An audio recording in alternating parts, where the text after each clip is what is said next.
What's going on, fellow A-plusers? It is I, your host, as always, Adam Perez, back once again for a brand new episode this week. Welcome to A-Plus Hero Report, your weekly stop for your Marvel, DC, television, and movie news. Streaming live for you guys today over on YouTube. You can also catch us over on Facebook Live, as well as Twitch for you gamers out there. It is so good to certainly be back. I know, unfortunately, we did not have a show last weekend. We definitely planned on having a show, but unfortunately, we were not able to. But it is, in fact, happy to certainly be back with you guys once again to go ahead and talk about this week's topics. We got 6 for you guys. Before we get into our 6 main topics, we're going to be kicking off our honorable mentions as always. But it's not just myself. Oh, no, that's right. We got good old Stuart Branscombe in the house today. What's going on, buddy? It's good to see you, man. Good to see you too. Good to be back. It feels like it's been forever since I've been on Hero Report. I know, like a 2-week or just like a week hiatus feels like forever, honestly. I'm always eager to get back in front of the camera and do these videos. Yeah, same here.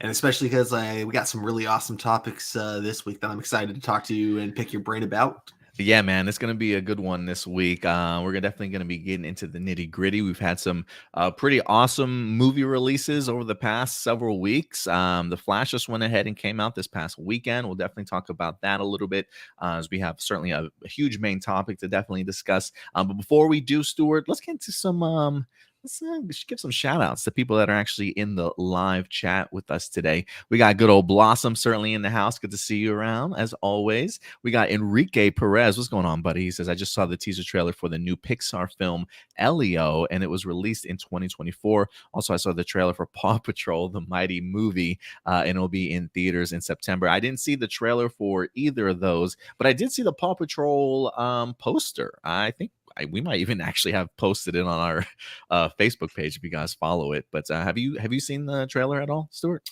No, but I'm definitely gonna check it out now. Anytime there's a new Pixar movie, I'm all here for it. Oh, yeah, absolutely. Who else we got here? Marcelino in the house. Good to see you, man. He says, hi, everyone. I attended a Pride Festival this week to celebrate Pride Month. Very cool. Does anyone have any plans to celebrate Pride Month for the rest of June? Me and the girlfriend actually went to Burlington Coat Factory yesterday. We were doing some shopping. We picked up a onesie for Noah. It said Happy Pride. I was like, awesome. I was like, babe, let's get this so we can trigger some people.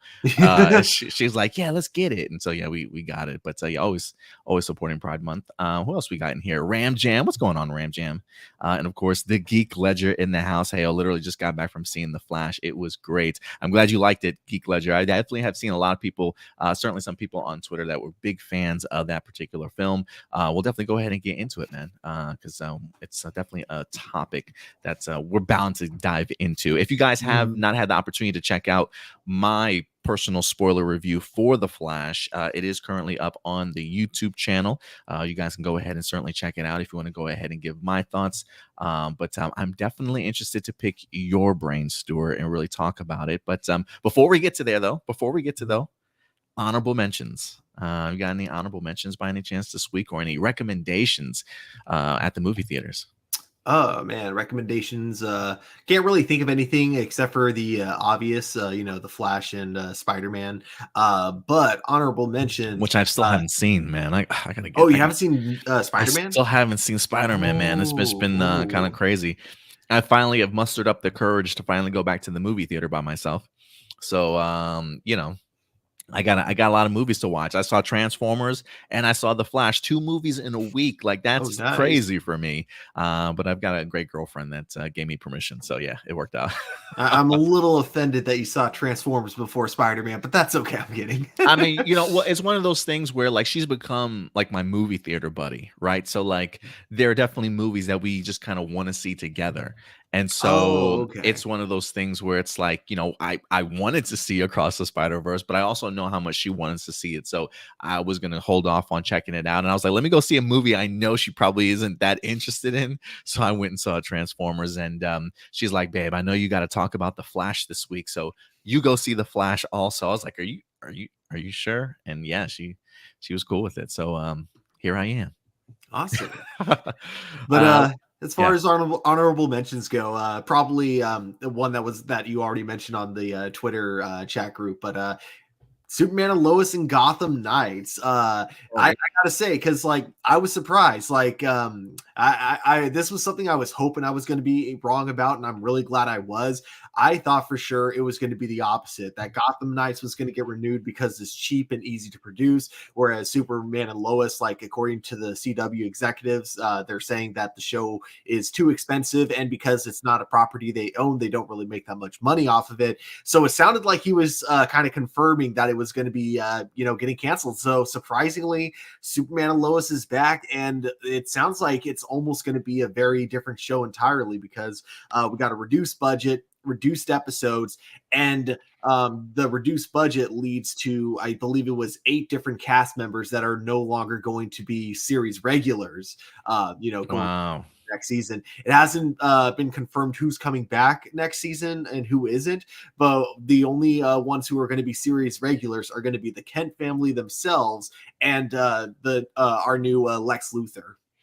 Yeah, I did see an article where it was said that Lex Luthor did get bumped up to a series regular. So I guess maybe if anything, they're really cutting out sort of a lot of filler and maybe making his story even the true sort of main story. So straight to the point, I guess, when you got only 10 episodes to work with. So yeah, it will be interesting to kind of see what that 10 episodes turns out to be. You got to think with it being shorter episodes, that's probably less special effects and CGI work that they got to worry about when it comes to Superman himself. So they're probably saving some money there in that regards also. So yeah, I was definitely surprised. I think I literally convinced myself that Gotham Knights was coming back, but unfortunately not. Look, I don't want to say it's a surprise though. Look, we went into Gotham Knights expecting it to be like a one-off season. I don't think any of us really expected the series to certainly be any good.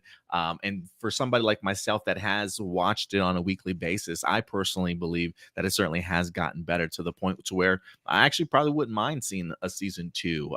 But look, I know it's not everybody's certainly, what they certainly enjoy. The viewership certainly showed that. The ratings definitely showed that. And so if anything, I think the idea of bringing back Superman and Lois is almost like guaranteed ratings, right? Like, that you're having an audience that's actually coming back to your channel, and maybe be exposed to other things that you're kind of creating on your channel as well. And so it makes sense, at the end of the day. But I'm a little bit bummed that Gotham Knights won't be back. Couldn't personally say the same thing about Naomi. I was, I kind of expected that, but I think Gotham Knights has been good enough to at least get a second season if it wanted to. But yeah, that was interesting. I did not expect that, Stuart.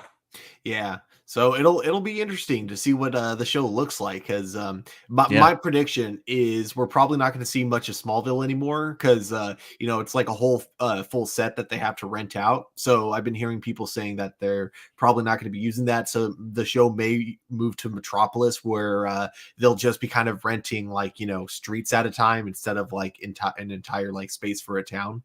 Gotcha. Okay. Well, yeah, we'll definitely see how vastly different Superman and Lois is, but we'll at least be getting ourselves at least one more season. Let me see what else is here for honorable mentions. Oh, Avatar recently released some brand new images. They also did have a brief teaser trailer, just really showcasing the different power sets and clans and things like that. And so, but we actually got images, Stuart, this past week. Have you had the opportunity to check them out?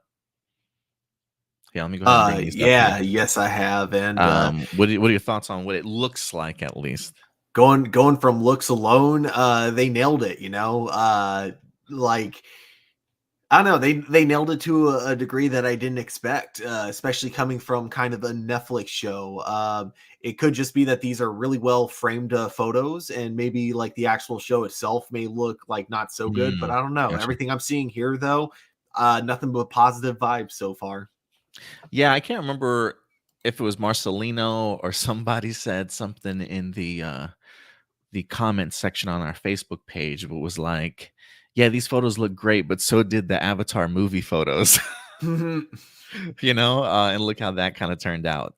So yeah, looks definitely aren't everything, but I will say from a design sort of point of view, I think that costume designs and just yeah, the set designs in general look pretty good. So it seems like they're definitely making an effort. I guess we'll have to see how the story itself turns out. But yeah, again, there is a brief teaser trailer for this. If you want to check out the Facebook page.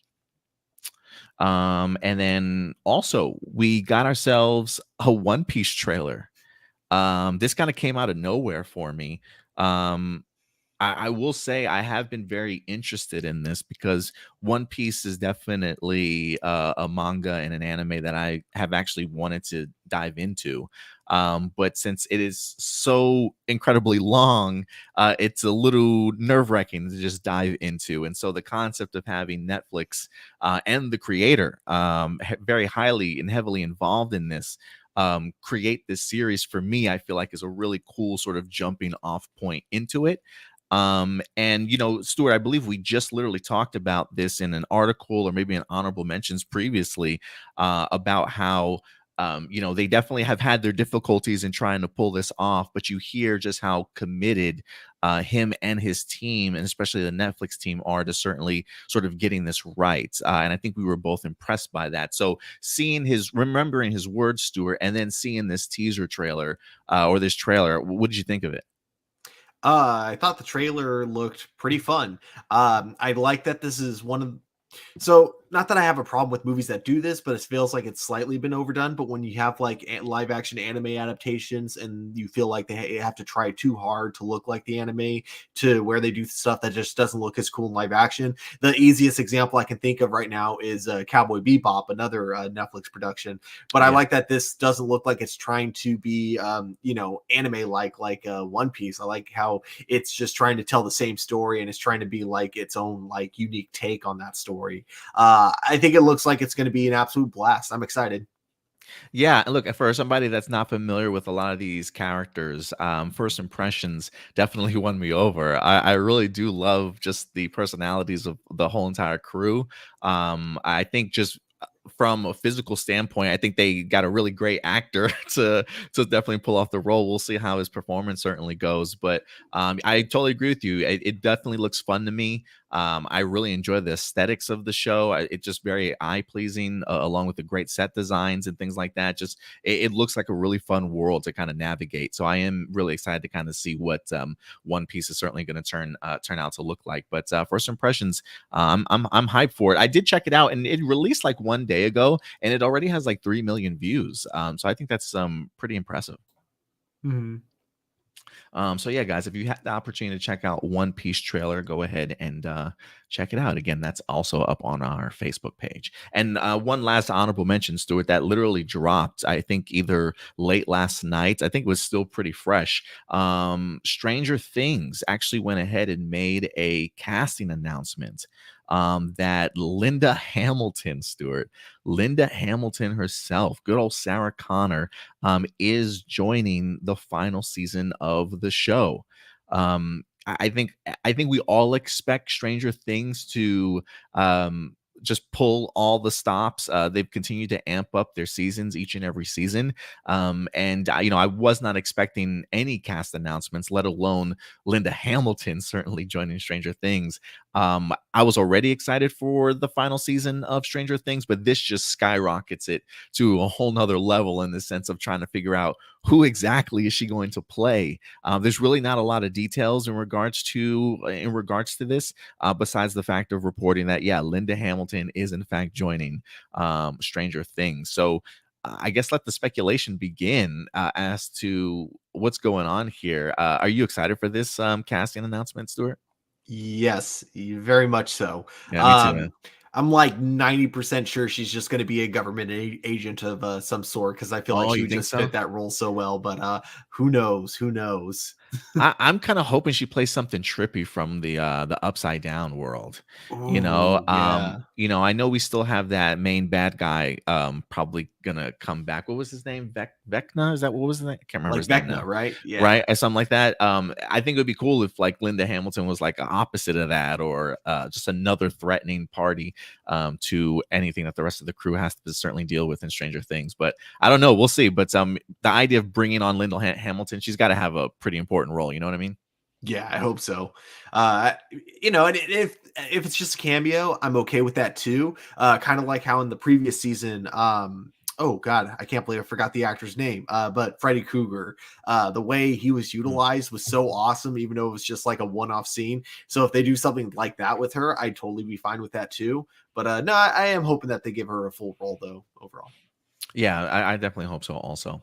But I think that will, for the most part, do it for our honorable mentions. Let me see.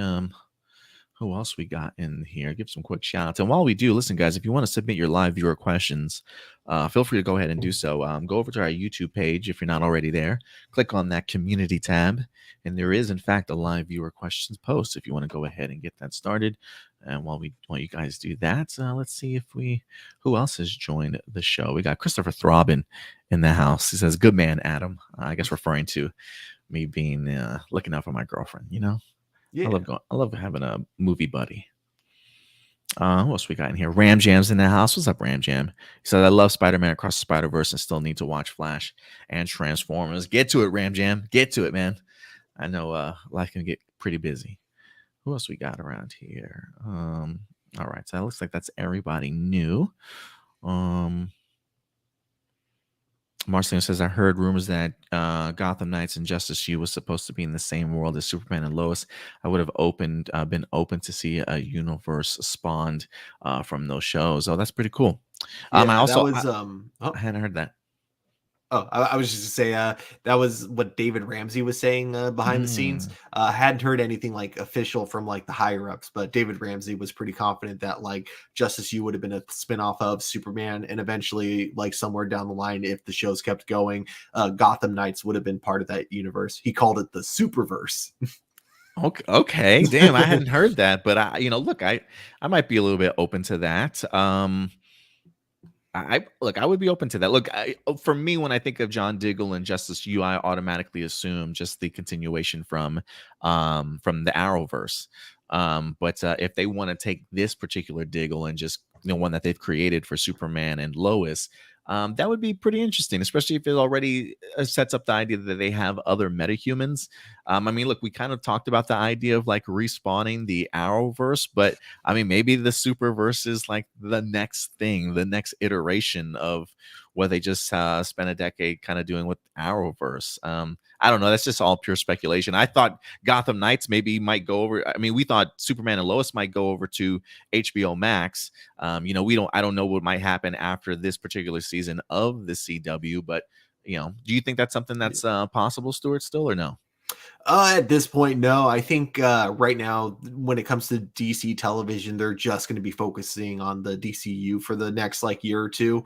I think the only ones that we'll see that aren't going to be DCU related are going to be like animated shows, because I have heard of a Beast Boy show in development, and I'm going to Yeah, I assume think I that heard that's that. probably going to be like separate from the DC universe. But Yeah, I think in animation. You yeah, said animation, right? yeah, I Yeah. think it's supposed to be animated. It's like Beast Boy, Lone Wolf. Yeah. So yeah, we'll definitely be excited to kind of see what that looks like. All right, guys. And with that out of the way, Stuart, I think you know what time it is. You ready to get into some main topics with me, man? I am indeed. Let's do this. First main topic for you guys today. Listen, the release of The Flash was this week. If you haven't had the opportunity to check out The Flash, please go ahead and do so. Stuart, I probably should pull up like a spoiler warning sign if we get a little bit too detailed in regards to The Flash when we talk about this next story. So I will go ahead and bring that up when it's time. But The Flash, in fact, has dropped this week, directed by Andy Muschietti. Over the past several weeks, we have already been talking about teasing the idea of who would be the director for the upcoming Batman Brave and the Bold. We had a couple of directors that were, in fact, teasing their attachment to it.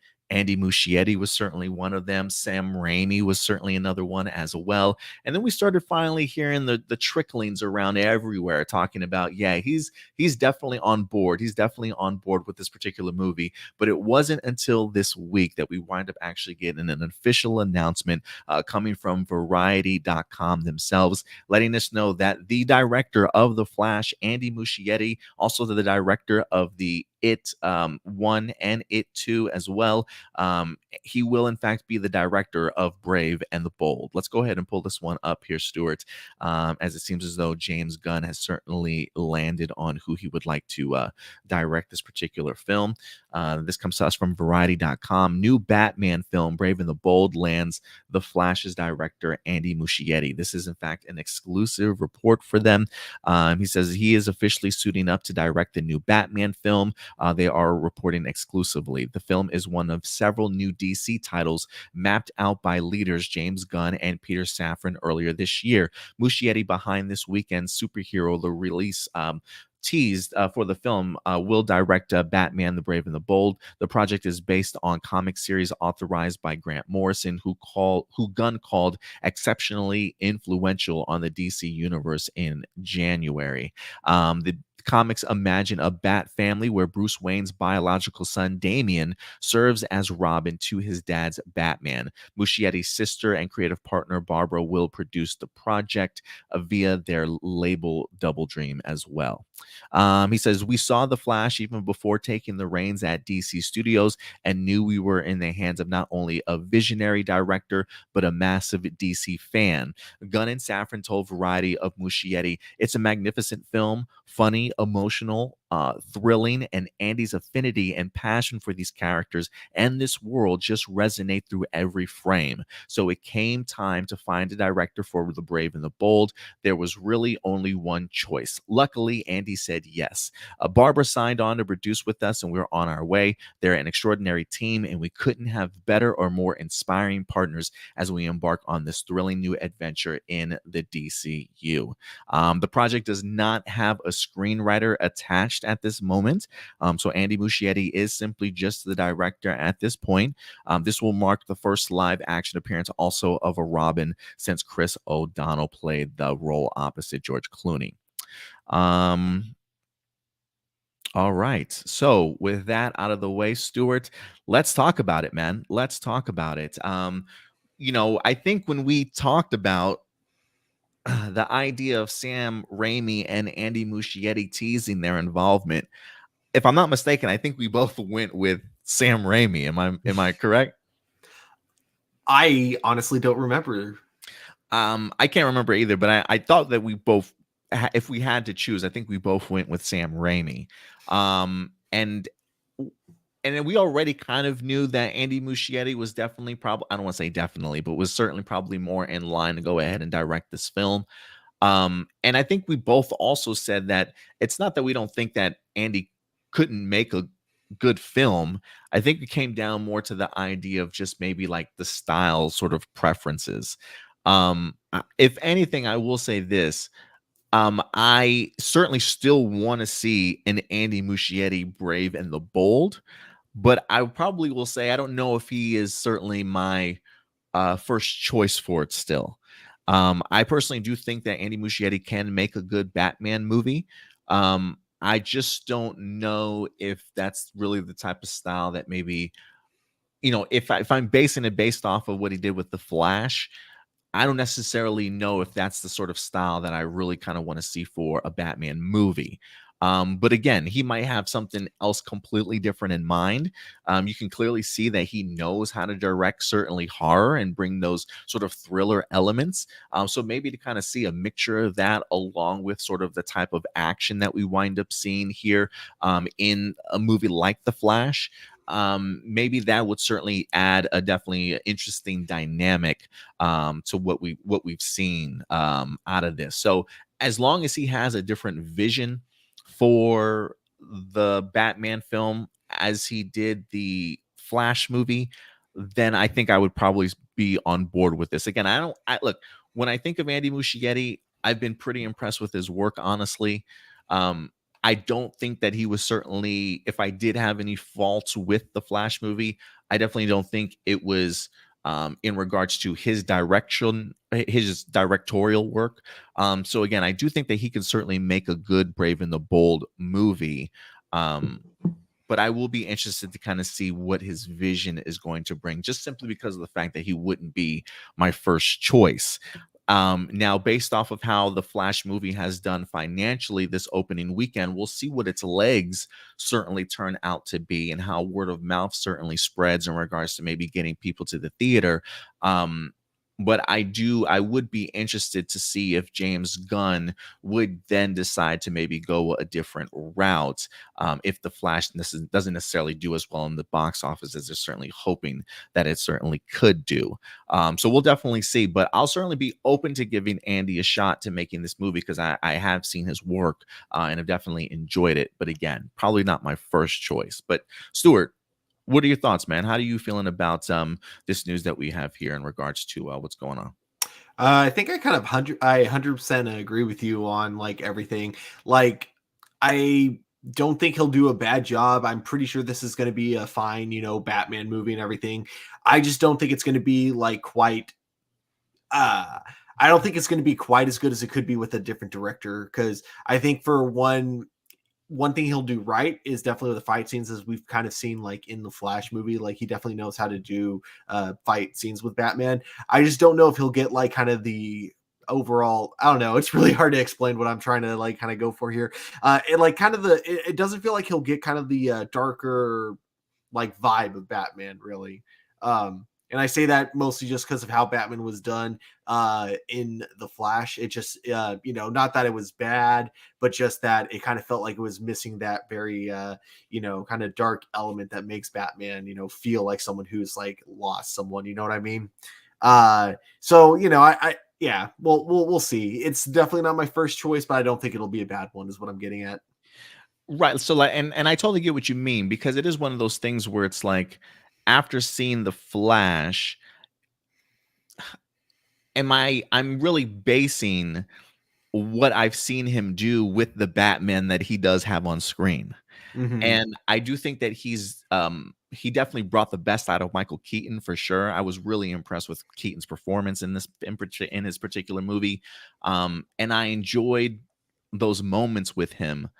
Um, but his style just felt very somewhere blockbustery to me.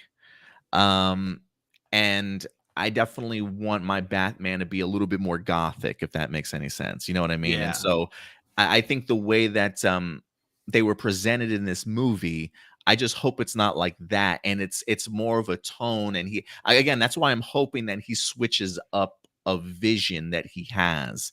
And really going sort of the darker tones because again we have seen him do those when it comes to something like the It movies. I think he even did the horror film Mama, which I thought aesthetically and just tone wise was fairly dark. I can very somber also. So I do think that he could definitely get there. So my thing would just be I would be interested to see how he balances that out, and not necessarily give me Batman so much in the summer blockbustery type of way. Not to say don't give me great action and stuff, you know what I mean? But Mhm. I just maybe a little bit more subtle, if you catch my drift. Yeah. Really, I think like the main thing that I'm really hoping it gets right is definitely the kind of family aspect between Batman and Robin, because it's kind of something that in previous Batman movies we haven't gotten to really explore too much of. Like, we kind of did if you count Batman and Robin, but it definitely kind of explored it in a lot more of a comedic sense. So I do kind of look forward to seeing this, like Batman trying to take responsibility as an actual like biological father to a son. So I hope they, take it seriously. And obviously, I'm not trying to say that, it can't have any like fun or humor in it. It definitely can, but I just hope it doesn't try to be like a Marvel movie, if that makes sense. Yeah, no, I totally get you. And if anything, I don't necessarily know if we know who it did say that they didn't have a writer for the script, right? Again, Andy Yeah. Muschietti, as of right now, is not writing it. Doesn't mean that they can't eventually ask him to. He's definitely written his fair share of movies as well. But if anything, we don't know who exactly going to be the writer is going to be, what the tone is certainly going to set. The idea of bringing in somebody like a Damian Wayne certainly would definitely change those type of vibes of what maybe the story might be. And then when you're adding the rest of the Bat family as well, that's just a whole different dynamic. So again, we don't necessarily know what the vision is going to be, but if I'm just simply basing off of what Andy Muschietti did for the Flash movie and the Batman that he certainly did represent in here, again, I think he did bring out some great Bruce Wayne performances, because I think Ben Affleck was good in this also as Bruce Wayne. Really loved Michael Keaton in here as Bruce Wayne. Also great to see him in costume again. But you know, if anything, I just don't want that summer blockbuster type. It was just weird seeing, I think, it's always great seeing Batman, don't get me wrong, but it's just weird seeing him in so much daylight sometimes. Yeah. Oh, you know what? That's probably like the main thing of what it was in that movie. Too many daylight scenes with Batman. Especially with that kind of Batman that was like meant to be filmed at night, you know? Yeah, so we'll see. Well, I'm definitely going to give him the chance, because again, I am a Andy Muschietti fan. I did walk away enjoying the Flash movie for sure. But if anything, it's just stylistically, do I think he can get there? Yes, but you know, I guess we'll see how it all kind of comes full circle though. So Stuart, any last thoughts on that? Oh, just curious if you want to hear my thoughts on the Flash movie, because I don't know if Yeah. this is a hot take or not. No, that's exactly where I was going to go next, because I was going to say, you know, look, the Flash movie has come out. I do feel very much like it is a look. If you're into the Twitter spaces at all, I find it very divisive right now in regards to the Flash movie. General audiences probably don't know what the fuck's going on here, but probably really enjoyed the film. But on Twitter spaces, at least, it is a divisive film for sure. So I am interested to know your thoughts. So a little bit of a spoiler warning here, guys. Okay, spoiler warning. Stuart's going to give his thoughts on the Flash movie, and then we're probably going to have a little bit of a discussion in regards to it. I might actually even change the banner right now while he's talking about it. And this will pop back up again when we're done. Okay. So the warning is out there. So go ahead, Stuart. Let us know your thoughts, man. So overall, I did enjoy the movie, but I do have to agree that it was a little bit overhyped. I do think that it's a little bizarre how confident Warner Brothers was in this movie, because it ended up not being like a bad movie, but just not one that I would have banked as much money as Warner Brothers clearly did on it. The other thing, and this is where I'm wondering if this is going to be kind of a hot take, is that obviously, I'm not like the biggest fan of Ezra Miller's version of the Flash. You know, I'm definitely more of a Grant Gustin over Ezra Miller when it comes to, you know, the way like both of them do different versions of the Flash. But you also know that I love Michael Keaton's Batman overall, right? But that being said, I think the movie would have actually been better if Batman wasn't in it and it was just focused on the Flash, because I think what they had here with this movie was a really cool story between, like, you know, the two Barrys, basically. You know, one Barry kind of reflecting on what his life could have been, and the other, and also seeing a version of himself that has everything that he could want, but not like appreciating it, because obviously, you know, he's had it and it's just his regular life. So of course he takes it for granted. I thought that was a great story. But I think, unfortunately, a lot of that got overshadowed by them trying to, you know, cram in, you know, Batman, Supergirl, you know, the kind of mini Justice League scene at the beginning, the, you know, Zod returning. And then also, of course, you get the cameo, like, multiverse scene, of course, with all the chronospheres. And I think, unlike Spider-Man Into the Spider-Verse, where I feel like the personal story was complemented by all the bizarre, zany things that were going on, to me, it kind of felt like all, like, you know, the kind of more human aspect of the story, and then the like fan servicey part of the stories just they didn't feel connected. They felt very disjointed with each other. And I think that's what really kind of killed the movie, is that it tried a little too hard to be kind of both like a personal movie about Barry Allen, while also trying to like please the fans by giving them all these different Easter eggs. But I think because of the way the Easter eggs were used, the way the fan service was used, it just didn't feel as like earned as it did in other movies. I was saying this when it came to the cameo scene, because seeing these cameos, seeing who was, you know, representing each different chronosphere didn't add to the story. It literally would have played out exactly the same if I watched the scene without the cameos, and then I just like kind of looked up these characters on Google Images. That's kind of just the effect that like scene had. It's like I might as well just be like looking at these pictures on Google Image. It has just as much of an effect on the story as the way it's being presented in the movie. So overall, good movie, not great, really overhyped. That's my thoughts. I didn't watch your review, so what are your thoughts? I purposely didn't watch it because I wanted to hear your thoughts live.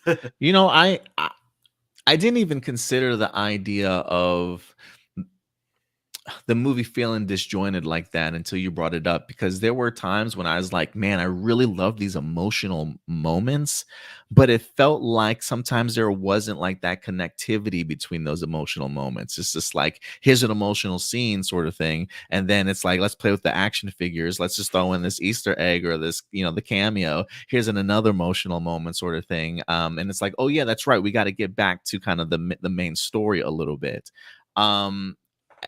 Maybe not as intertwined, maybe as smoothly as you probably would like. So I do find that interesting, that you brought that up, because I did feel that way at times. Again, I definitely enjoyed the movie. I think we're just kind of being critical and criticizing it in that regards, creatively, if you will, about some of the things that we probably would have enjoyed or might have worked a little bit better, we personally think. But I like that, Stuart. For me, again, I enjoyed the film. I did, but it definitely has its flaws and its faults to it. Um, it, you know, Great performances. Sometimes Ezra's Barry was definitely obnoxious. One of the things I said was I realized that I like Ezra Miller in doses as like a cameo or something, not a cameo, but like a supporting role. But the idea of him sort of as the lead, like double whammy, sometimes felt a little bit too obnoxious at times. But I think, again, the opposite of that is I thought he did a really good job performance wise also. Like, I think there were some really great moments that he had in this movie that I was just like, okay, yeah, he does at times winds up bringing sort of that great balance to his obnoxiousness when he needs to get serious. I really enjoyed those type of moments, because I think then that's when there's even better chemistry on screen. But when they're both obnoxious at the same time, it's just like, no, it's just too much for me, man. I didn't really like some of the characters in here. I thought the Iris West stuff was weird. I didn't get the appeal in 3 scenes that they shared with one another. It just didn't work for me. But on top of that, I thought the action was great in here personally. I did enjoy the story, in regards to at least Barry's journey and sort of the full circle that kind of comes along with everything. The time paradox was kind of cool. Like, they had some really great, strong emotional moments that I appreciated. I thought Michael Keaton absolutely killed it. I was a big fan of Sasha Kaye. Like, I want to see more of those characters for sure. Like, I really do. I'm really rooting for Sasha to come back as Supergirl and Woman of Tomorrow. I think that'd be pretty awesome, because I think she killed this role. But I kind of wanted more of them. I get what you're saying, that you probably wanted less of them. It's funny because I wanted more of them. Like, if they were, and when I mean more, I just wanted more context to them. Yeah. To where they fit better into the story, sort of thing. I don't know how long they can make this movie, but I'm sure there's probably some things that maybe they could have cut out and kept in. Like, Andy Muschietti mentioned the idea that he had like a 4-hour cut of this movie. Like, I want to see the 4-hour cut. Like, I really do, because I almost wonder like how much context was actually added in this film that we just didn't get the opportunity to see. So I enjoyed the story, but this movie definitely had faults for me, and certainly overhyped. And I usually trust James Gunn's word. I don't want to say like, oh, now I'm going to start doubting this man and everything that he says. But yeah, man, we got to pump the brakes. I mean, look, I don't expect James Gunn to come out and say, yeah, this movie's trash. I mean, the movie isn't trash. No, I it's personally, definitely not. it's definitely not trash. I definitely enjoyed the film. But yeah, I'm definitely not blind to its faults, though. So Yeah. we'll see.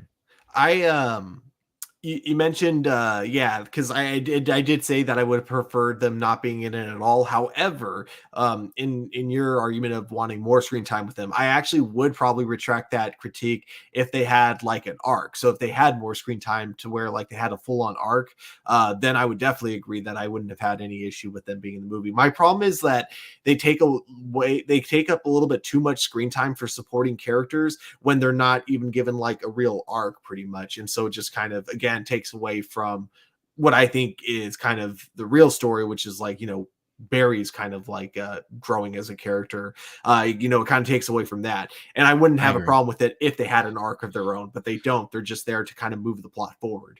And again, I think to your argument about the idea of maybe them not being in it as much, there's a part of me that would agree with you too, because one of the questions that I had at the end of this movie was, um, who kills Barry's mom? Mm-hmm. Right? He's so focused on the idea of just convincing the world that his father's innocent, but he actually doesn't solve the crime. And so, they talk about, hey, he's gonna do that in the sequel. What sequel? What are we talking about here?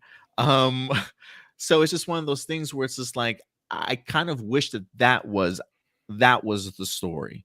I think you could have accomplished the same thing, but completed the journey fully. And sometimes it felt like an incomplete story at times. And so to me, I was just thinking, where's the Reverse Flash when you need him?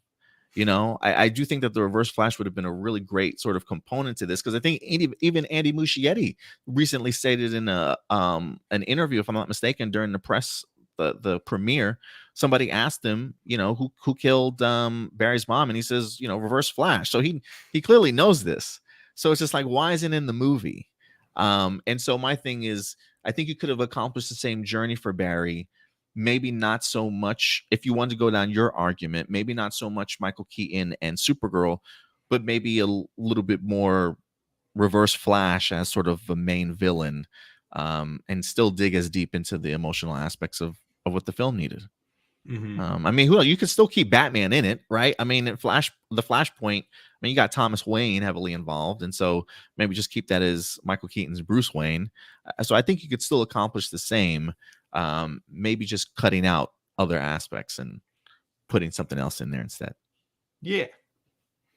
But look, I am kind of curious to know what some of you guys think. If you guys have had the opportunity to see the Flash movie, certainly go ahead and definitely let us know your thoughts.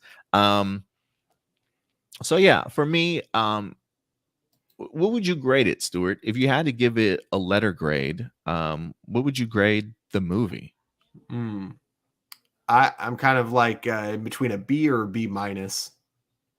Okay. Okay. Man, maybe I'm being a little bit critical on this movie. Maybe I'm being a little bit more critical on this movie than I should be. There is a part of me, and I said when I walked out of the theater, um, I said, I want to see this movie again.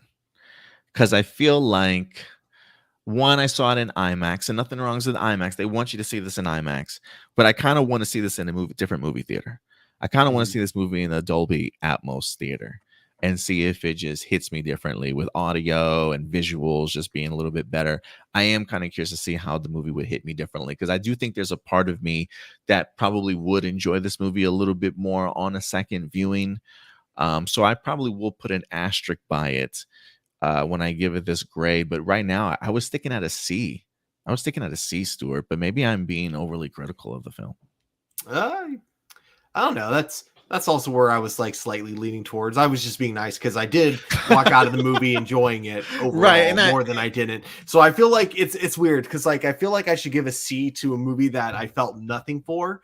And I this get movie I you. felt something. So I feel like it deserves the B minus at the very least because I felt something. I get you. Yeah, like for me, C is very much good but needs improvements, you know? Mhm. Um and so like when I say C, I'm talking about like 75%. I think that's technically about a C on a paper, if I'm not mistaken. I think a 75% is like a C. So if I'm at 75% on the film, that's probably where I'm sitting at. When you're referring to the idea of hello, we got a cameo from the girlfriend. Hey, babe. There's your Easter egg, y'all. Um, when I think of feeling nothing for, I'm like in my 60s. That's like my D category. You know what I'm Okay. saying?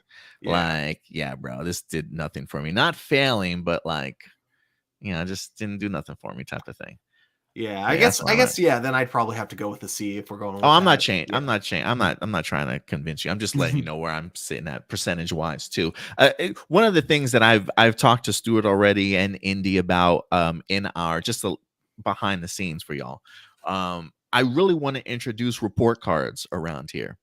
I remember being in middle school having to like have like my report card with me, take it home to present to my mom and stuff, each category of my studies and things like that. I really want us to create report cards for all the movies that we certainly watch. Like we'll all get our own individual report card to fill out, but maybe we'll have like a consensus A+ hero report, all our averages put together for like an actual grade for Hero Report. And you brought up, Stuart, like 5 topics that we should think about when we're grading our report cards. Do you remember what those were? All right. So they were writing, story, acting, editing, and effects. Mhm. And the effects could be interchangeable with like animation if it's an animated film sort Oh of thing yeah. also. So we were thinking about doing something along those lines, and so I'm also thinking on the report card we probably should put not just by like the letter itself, but like the percentage average that comes out to, so people can kind of see like what the percentages that we're giving the movie as well. But I've always enjoyed the letter grades for some reason. Yeah. It's a good way to do it. So yeah, guys, let us know your thoughts in regards to the Flash. Again, both of us certainly enjoyed the film, but definitely needed improvements. But yeah, we definitely want to know your thoughts. If anything, Stuart, this I will wrap up with this. And if anything, I think maybe we can. You want me to take the spoiler talk down? Can we? Oh, sure. Yeah, let me go ahead and take that down.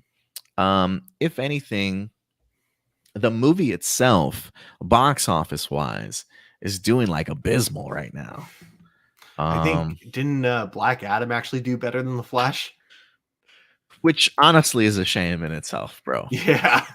But I think it goes to show you the effects of just mediocre and bad comic book movies lately. Like what it can do to the idea of an audience even wanting to go out and see it. You know what I mean? hmm I think there are multiple reasons that can honestly be attributed to why the Flash financially isn't doing that great in the box office. Again, we'll see if it has any legs and rebounds over a steady period of time.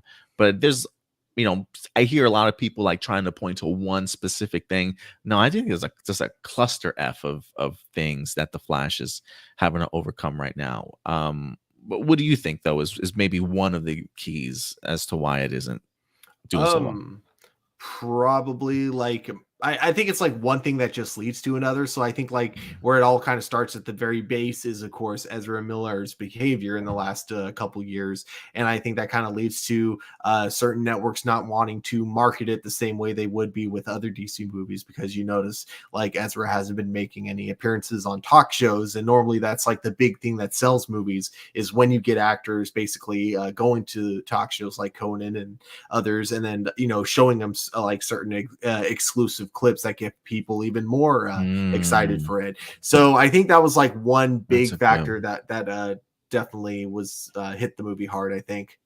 Yeah, you're right. A lot of those talk shows really do a good job of promoting getting the stars and stuff to kind of come out and provide clips and stuff. All that stuff really does go a long way. I didn't even consider that honestly.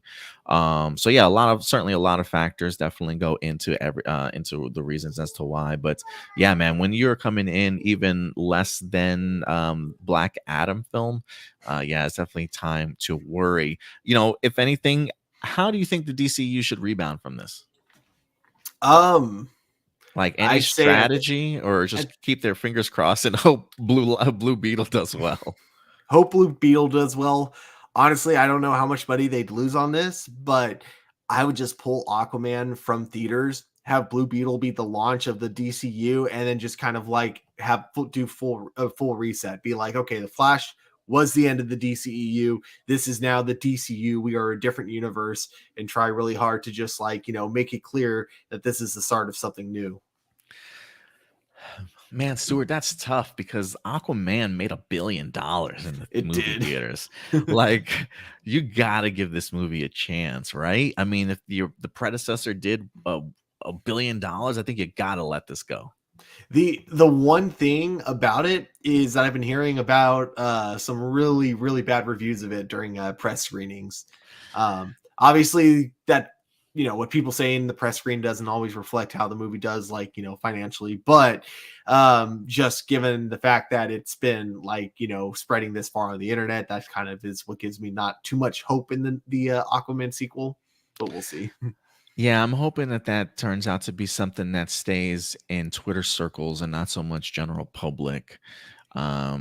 Because I do think the general public really did enjoy the first Aquaman. And look, it's James Oh Wan. yeah. He's coming back to direct it.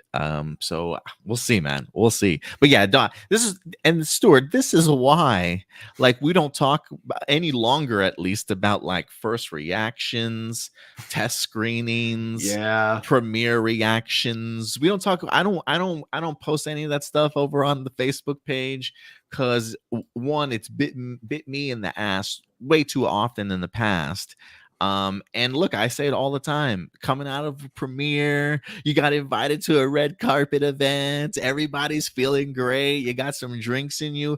Everything is awesome. Okay, Mm-hmm. when you come out of it, so no one's gonna tell you the movie's crap. They're never gonna invite you back. So I just, if anything, it's one of those things I really try to avoid listening to them, and just really just once opening day is, that's when I really start listening, when like actual embargoes drop for these movies. So yeah, Yeah. definitely. I mean, the thing is, hype will kind of cloud your judgment at times because, like, for me, with two particular movies that came out this last year, or the year before, Thor: Love and Thunder and Multiverse of Madness, I think I absolutely loved both of them, watching them right when they came out. But then, like, immediately, like upon rewatch for both of them, they just don't really hold up as much. And I think again, that's why you got to be careful with first looks, like you were saying, because yeah, when people get like that first reaction, it's not necessarily going to reflect how they're going to feel about it, like a little bit afterwards.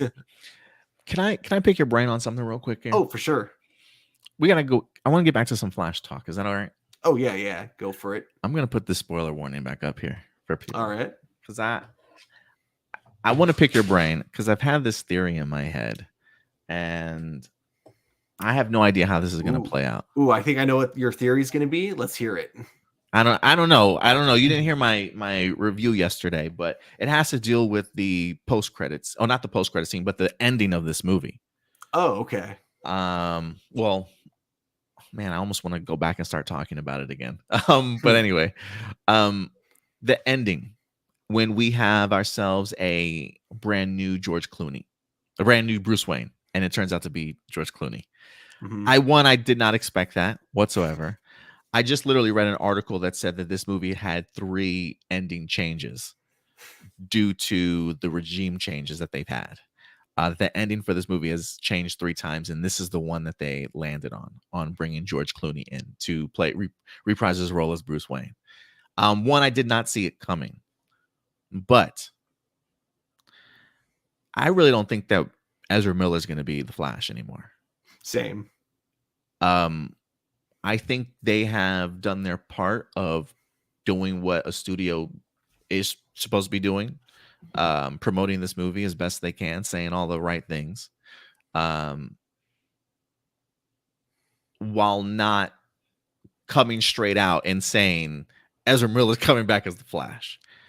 I think they've done a good job of keeping that open. But when some things that jumped out at me. One, Andy Muschietti ain't coming back to do another Flash movie. They're sticking him on the Batman, so he's not even coming back. So the guy that's like, I can't even imagine anybody else playing Barry Allen and Ezra Miller. Bro, you're not even coming back for a Flash 2. Financially, I don't know if this movie is going to even be worthy of a second Flash movie. But thirdly, the ending of this movie.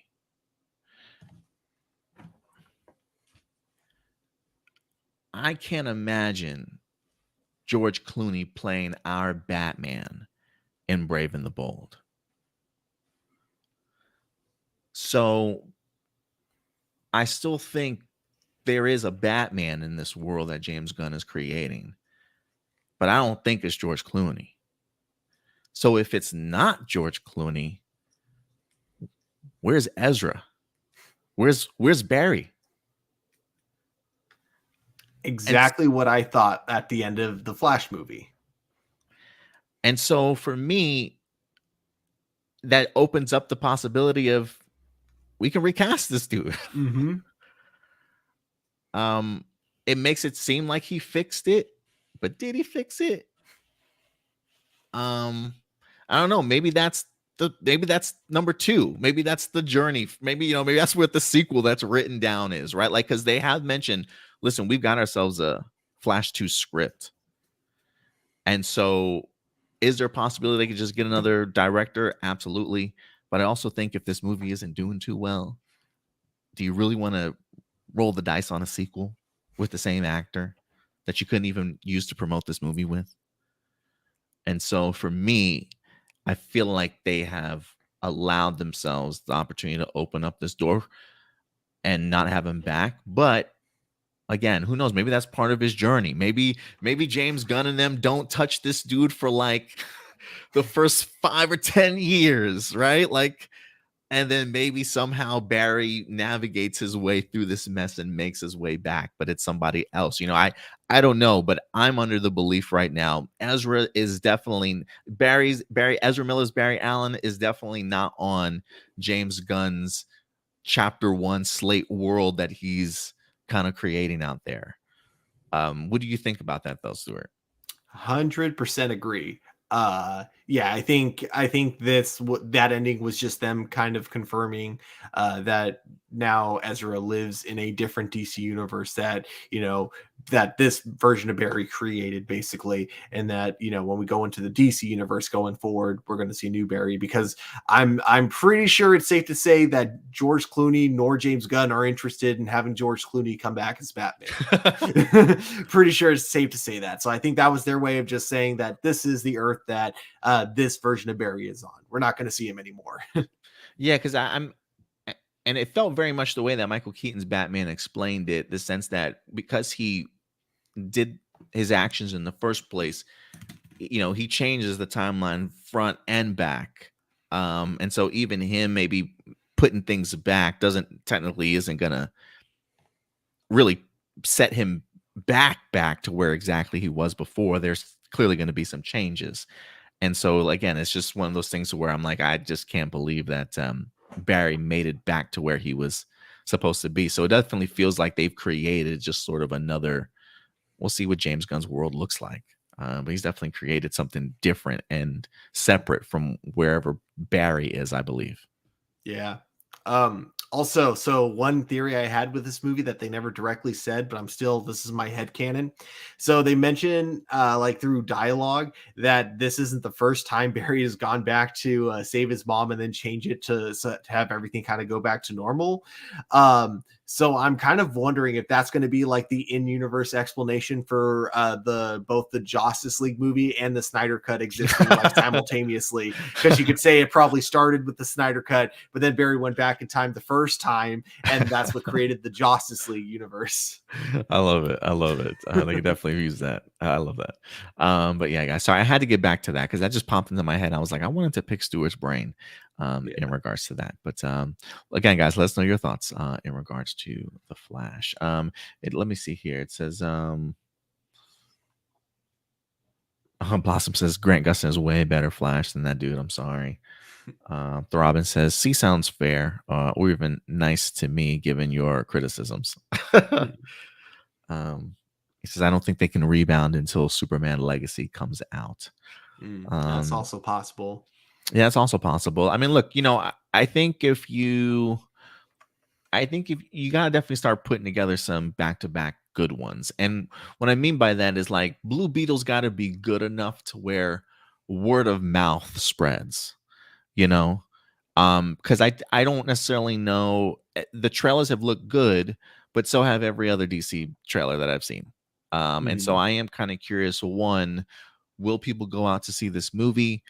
Can it get the um, can it get certainly the people out to go ahead and support this movie? And if it is good, and especially if critics enjoy it also, like if that's just like a double whammy, but if audiences really enjoy it and word of mouth starts going around, then yeah, I think they might have something on their hands here. And then you also got to make sure that your series are hitting also. Waller's got to be a banger. Um, Creature Commandos has got to be unique and different. It don't have to be for everybody, but like if the first taste is good, then people might have a little bit more hope. You know what I mean? So you really got to start putting out some consecutive good content. Yeah. But all right, guys, that will do it for our Brave and the Bold and the Flash talk here for you guys. We are going to go ahead and switch course here, Stu. We're going to go from DC to the MCU, if you will. We've kind of been talking about this recently about the continuation of the Thor films. I felt like after something like Dark World, I think everybody understood that Thor certainly needed a shakeup. We wind up getting Ragnarok. A lot of people seemingly really enjoyed it for what it was. I certainly really enjoyed it, but for some people, the comedy wasn't necessarily for them. But pretty overwhelmingly, I think a lot of people enjoyed Ragnarok. And then we wind up getting ourselves Thor, Love and Thunder. Unfortunately, I think for some people, probably a little bit of a letdown for sure. Some people definitely felt that maybe the movie jumped the shark a little bit off the rails in regards to how much humor it certainly used. Maybe an enjoyable film, certainly for many, but definitely a lot more criticisms I feel like that we've heard from Marvel Studio movies than in the past. And so even Chris Hemsworth himself has recently come out and sort of criticized the film for being a little bit too silly. Well, you know what, Stuart? Chris Hemsworth is back in the news once again. And he's really letting his voice be heard in regards to look, if I'm going to come back for a Thor 5, we got to have some changes around this house. You hear what I'm saying, Stuart? We got to have some changes. So let's go ahead and get into this article here. This one comes to us from Variety also. Chris Hemsworth calls Thor 4 too silly. And Chris Hemsworth says Thor 4 must be unpredictable. I don't want to continue for so long that fans roll their eyes. So he definitely doesn't want to stick around if people are just going to find him as a joke or eventually get tired of him. So he definitely has his, I don't want to say demands, Stuart, but he's definitely letting people know what's going on in his head. So Chris Hemsworth says, Chris Hemsworth has no idea what the future has in store for Thor, which is currently the only character in the MCU to be at the center of 4 standalone movies. Hemsworth's last Marvel outing, 2022's Love and Thunder, turned off many Marvel fans with its silly humor and unappealing visual effects, so much so that even Hemsworth himself called the film too silly. In an interview with Entertainment Weekly, Hemsworth confirmed nothing is official regarding his Marvel return. He wants a potential Thor 5 to be unpredictable, but he also doesn't want to risk playing Thor for so long that Marvel fans start rolling their eyes. He says, I've got to be more careful how I word that because I have no idea what's happening in the next phase. There's always conversations before anything is official. People are throwing around ideas, but officially, I don't know. I don't want to continue to do it until people are so exhausted that they roll their eyes when they see me come on screen as that character. If an audience wants to see it, and if there's something that we believe is exciting and fun, then great. I've loved being able to reinvent that character a few times. I don't have the answer yet, but I would love to try and figure out how we can do that again and keep it a little unpredictable. It says while Thor and Love were definitely divided fans and film critics, it's still a box office hit. This movie definitely made money, $760 million. So Stuart, they definitely will make another Thor movie for sure, because people will go out and see Chris Hemsworth. He says, I think we just had too much fun. It just became too silly.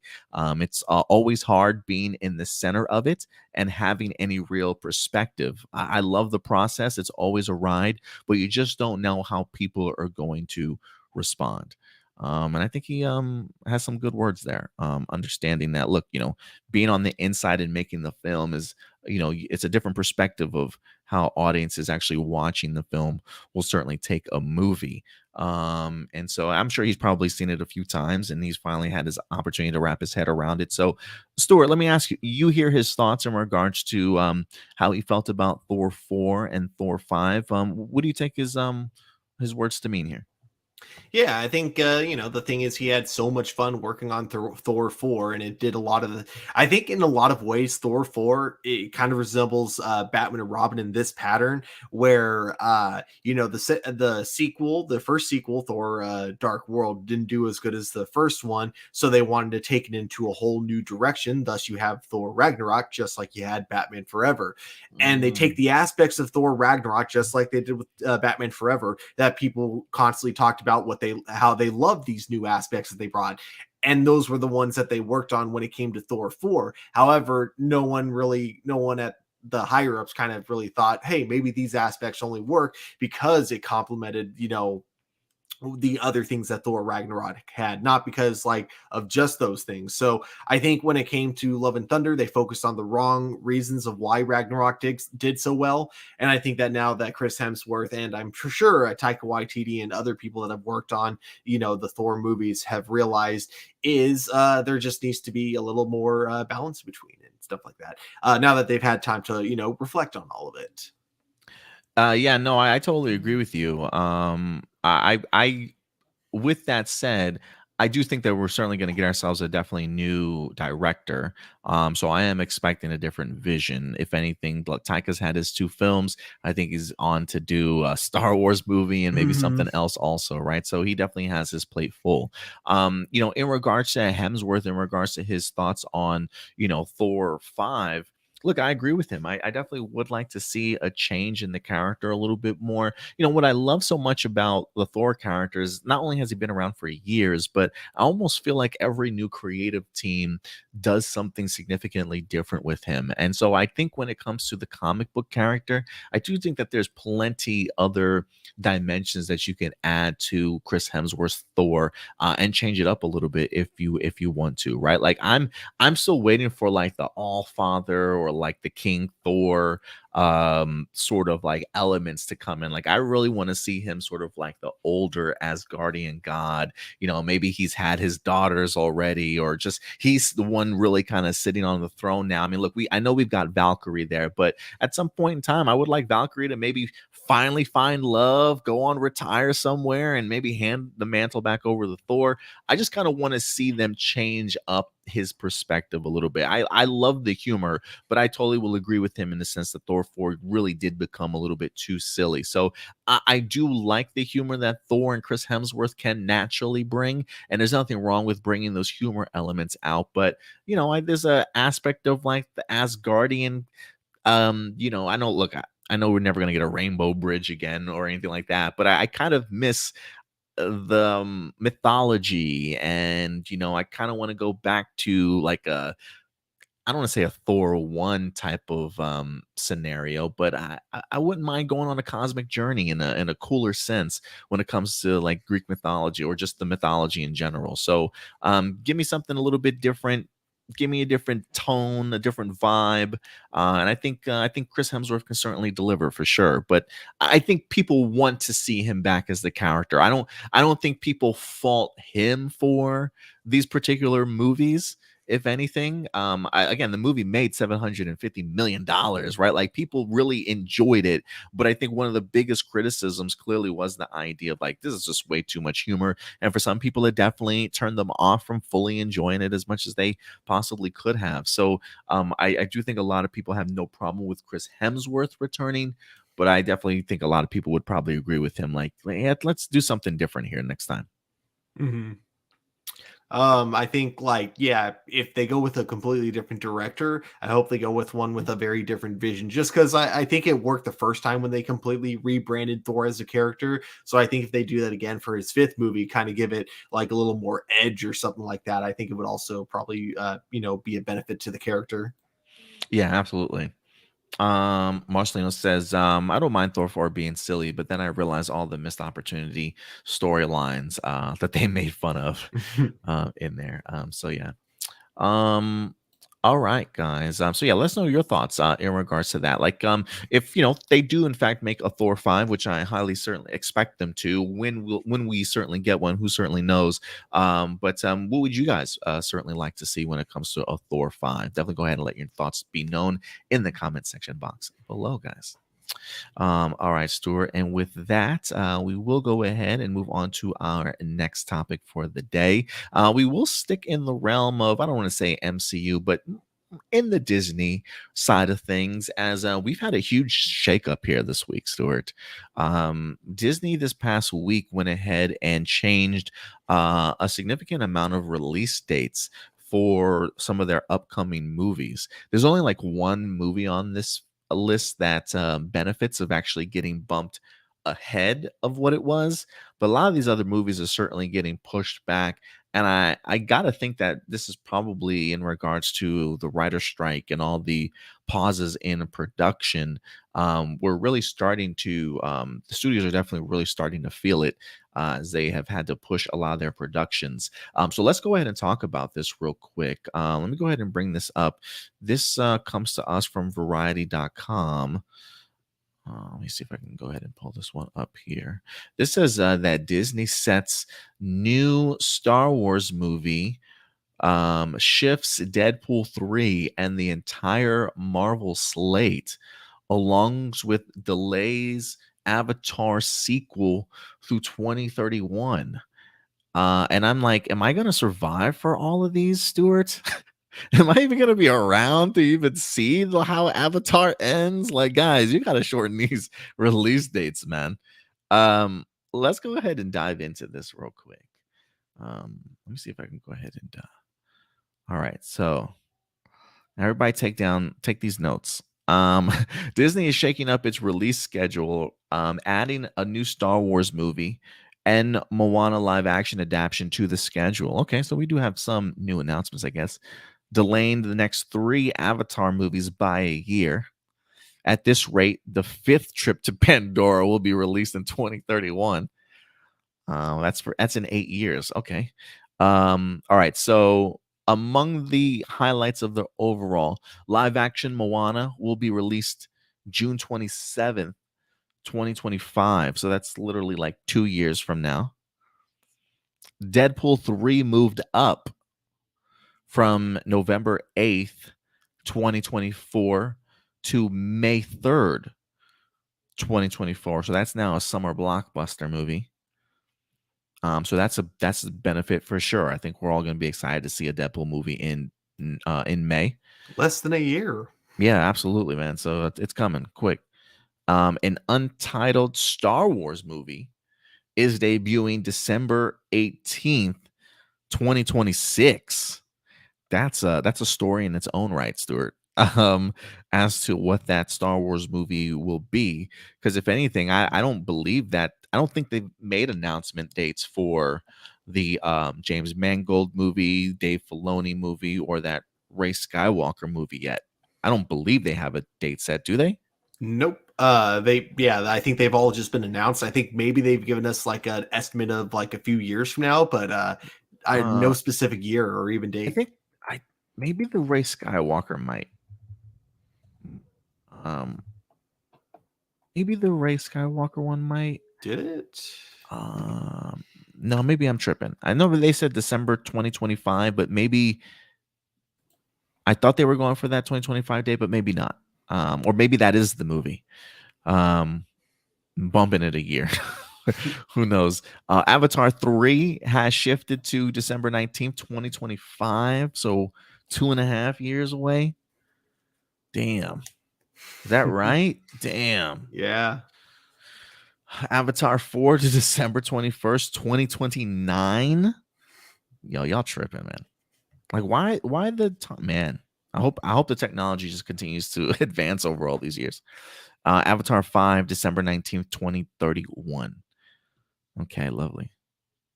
I Other hope I changes. hope I Okay. remember to watch the first Avatar movie again before watching the fifth one, like right before it comes out, because I want to because Avatar 1 was like, the technology that made it at the time was huge, and it seems like James Cameron wants to keep making sure they're using the most up to date of technology for the visual effects. So I'm excited to see how different it looks in 2031 compared to 2009.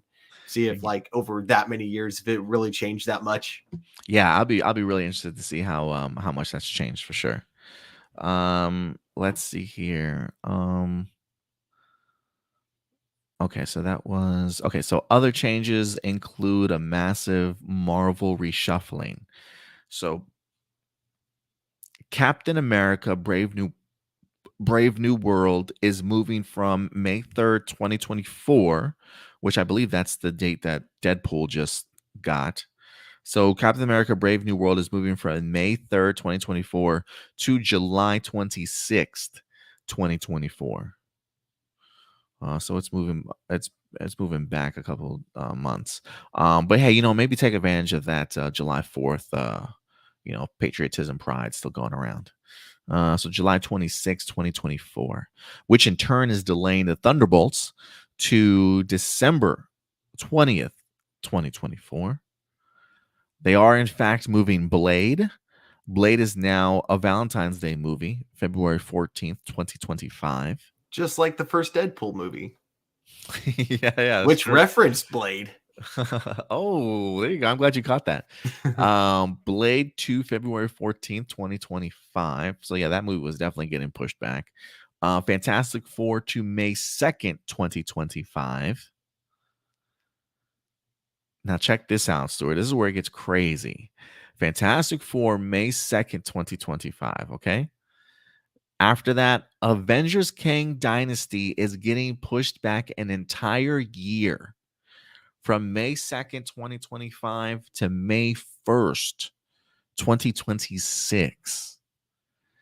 So it's not even the case of like, hey, you know what? Look, we got Fantastic Four on May 2nd. Let's just move like Avengers to July. It's not even that. We're moving this a whole year. I'm gonna pick your brain about that in just a second. It's also taking place of Avengers Secret Wars, which is jumping a year also. May 1st, 2026 to May 7th, Wait, what? Oh, 2027 never mind. to May 7th, 2027. Yeah. There was a brief moment I thought it was the same year. I'm like, wait, a week apart? A week apart? No, yeah, sorry. No, I'm Okay. sorry. A year. That is funny though, because when these two movies were first announced, they were both announced to come the same year of 2025, and now they're giving them exactly 1 year and 1 week apart. um, we're gonna highlight that and come back to that. With the addition of a Star Wars film in December 2026. Okay. So we just announced that, right? December 2026. It means that two movies set in a galaxy far, far away will be released in that year. A separate Star Wars movie has been pushed from December 19th, 2025 to May 22nd, 2026. So it's saying we've got two movies in 2026 from Star Wars, one on May 22nd and one now in December of 2026. They've also set another Star Wars for December 17th, 2027. Disney hasn't clarified the premise of any of those installments. So we've got three new announcements for Star Wars movies, Stuart. That's got to be the three of James Mangold, Dave Filoni, and the Ray Skywalker movie. Yeah, that'd be my guess. So whichever one comes first, I guess it's all a guess. If I had to guess though, I do think the most likely one is the Dave Filoni will probably be the first one. That May 22nd, 2026. Yeah. And then you think in December 2026 is Ray Skywalker? Ah, man, no, I think that might be the last one. What was the other one? Because there was the Ray Skywalker, the Dave Filoni, and what was the third one? Because wasn't there one that was, James Mangold. and wasn't his supposed to be one that takes place like years in the past with like the first Jedi? Yeah. Uh-huh. Okay, yeah, I think those two would make the most sense to have come out the same year because even though you have two movies with the same title, you have two very different like areas of that universe. So you won't have to worry about people as much being like, "Oh, didn't we just get a Star Wars movie?" Like you'll still have that, but at the very least, people will go into it knowing it's a very different type of movie. I'm thinking I'm thinking May 22nd, 2026. I think that's definitely the James Mangold one. Okay. That's where I'm going. Um and then I think December 2026, I think that's Ray Skywalker one. Oh, okay. And I'll put Dave Filoni's December 17th, 2027. Because I do think that he probably has maybe more work to do in regards to building out this world. Like I Mm. think we probably might get like I wouldn't be surprised if we get ourselves like another season of Mando, another season of Ahsoka, maybe a in between sort of season before we even get to like Dave Filoni's movie. So I think his is still cooking for a little bit longer. That's the only reason why I'm making those predictions right now. How would you have it? Oh man, if I was in charge, if I was the one to decide, I do like the idea of Ray Skywalker coming 2026, because then it would be perfect because that's when like all the or sorry, yeah, December 2026, because that's when all the other Star Wars movies have come out for from Disney was always like in December. So I like that idea. I would probably go then, yeah, exactly with what you said. So James Mangold would be the first one, and then the Dave Filoni as the last one. And I only say that because I would be interested to see. I'm not saying that there would be any connective tissues or anything like that, but I do wonder.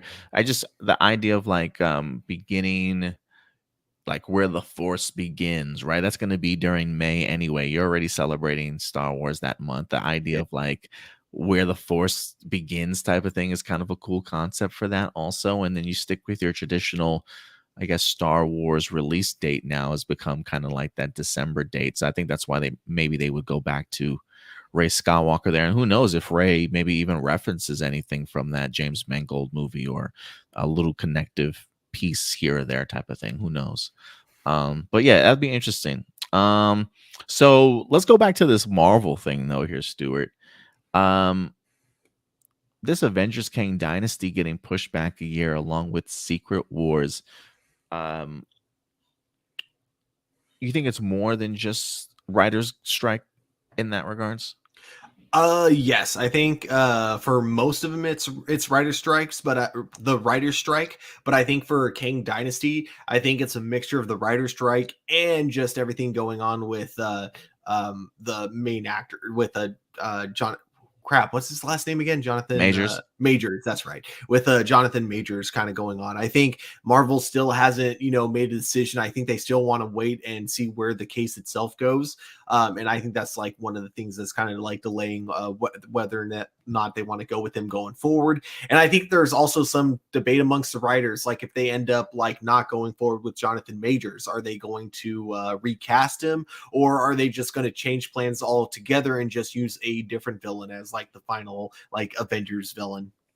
Yeah, I feel like this gives them as much time as they need to kind of make any final decisions, and come up with like a plan B, to really like flesh out the rest of the movies and the connective tissues, um, kind of going the rest of the way if they need to kind of go part ways with Jonathan Majors. So yeah, I do think that that's probably why we're getting such a big pause in between. And I think also not just Jonathan Major stuff too, but I think quality control. Mhm. The idea of not releasing so many projects back to back. These Avengers movies have got to do well in the billions at least. And so, the idea of going back to the drawing board and just kind of seeing the path that you've laid before you, how can you make it better? What tweaks, can you crack something even wider open for the story that you have to, and really entice fans for the rest of phase 5 and phase 6. So it's going to be very important. So I understand them taking that much time, but damn, 2027 for Secret Wars. Yeah, man. I'm gonna have to start taking my vitamins, man. I think I think James Gunn has it down really well right now with his current plan, and it's one that I think if DC and Marvel do at the same time, you'll see the numbers kind of go up at the box office again. But that is 2 movies and 2 TV shows a year. I think would be like the perfect limit to put on yourself. Yeah, definitely don't stretch yourself too thin, because it definitely feels like Marvel certainly has. So yeah, but look, again, I definitely want the writers to certainly continue to strike.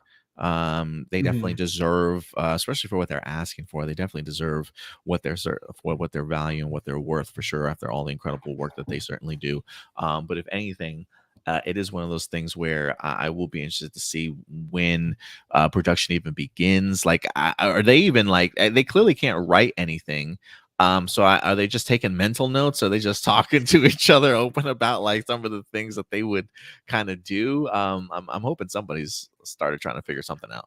That's okay. So if I was like a professional writer and I was like working like either with Marvel or DC or something like that, I feel like yeah, if I was with other writers, I wouldn't put anything on pen to paper until I was getting paid. But at the very least, I'd love to like brainstorm with other writers and be like, oh, hey, wouldn't it be cool if going forward for these Yeah. movies if we tried something like this, and then save those ideas somewhere in your head so that way when your negotiations go the way that you're hoping they go, you can go back to Hollywood with, okay, guys, while we were on strike, we thought of this, this, this. Yeah, I'm definitely hoping so, man. So we'll see how things turn out.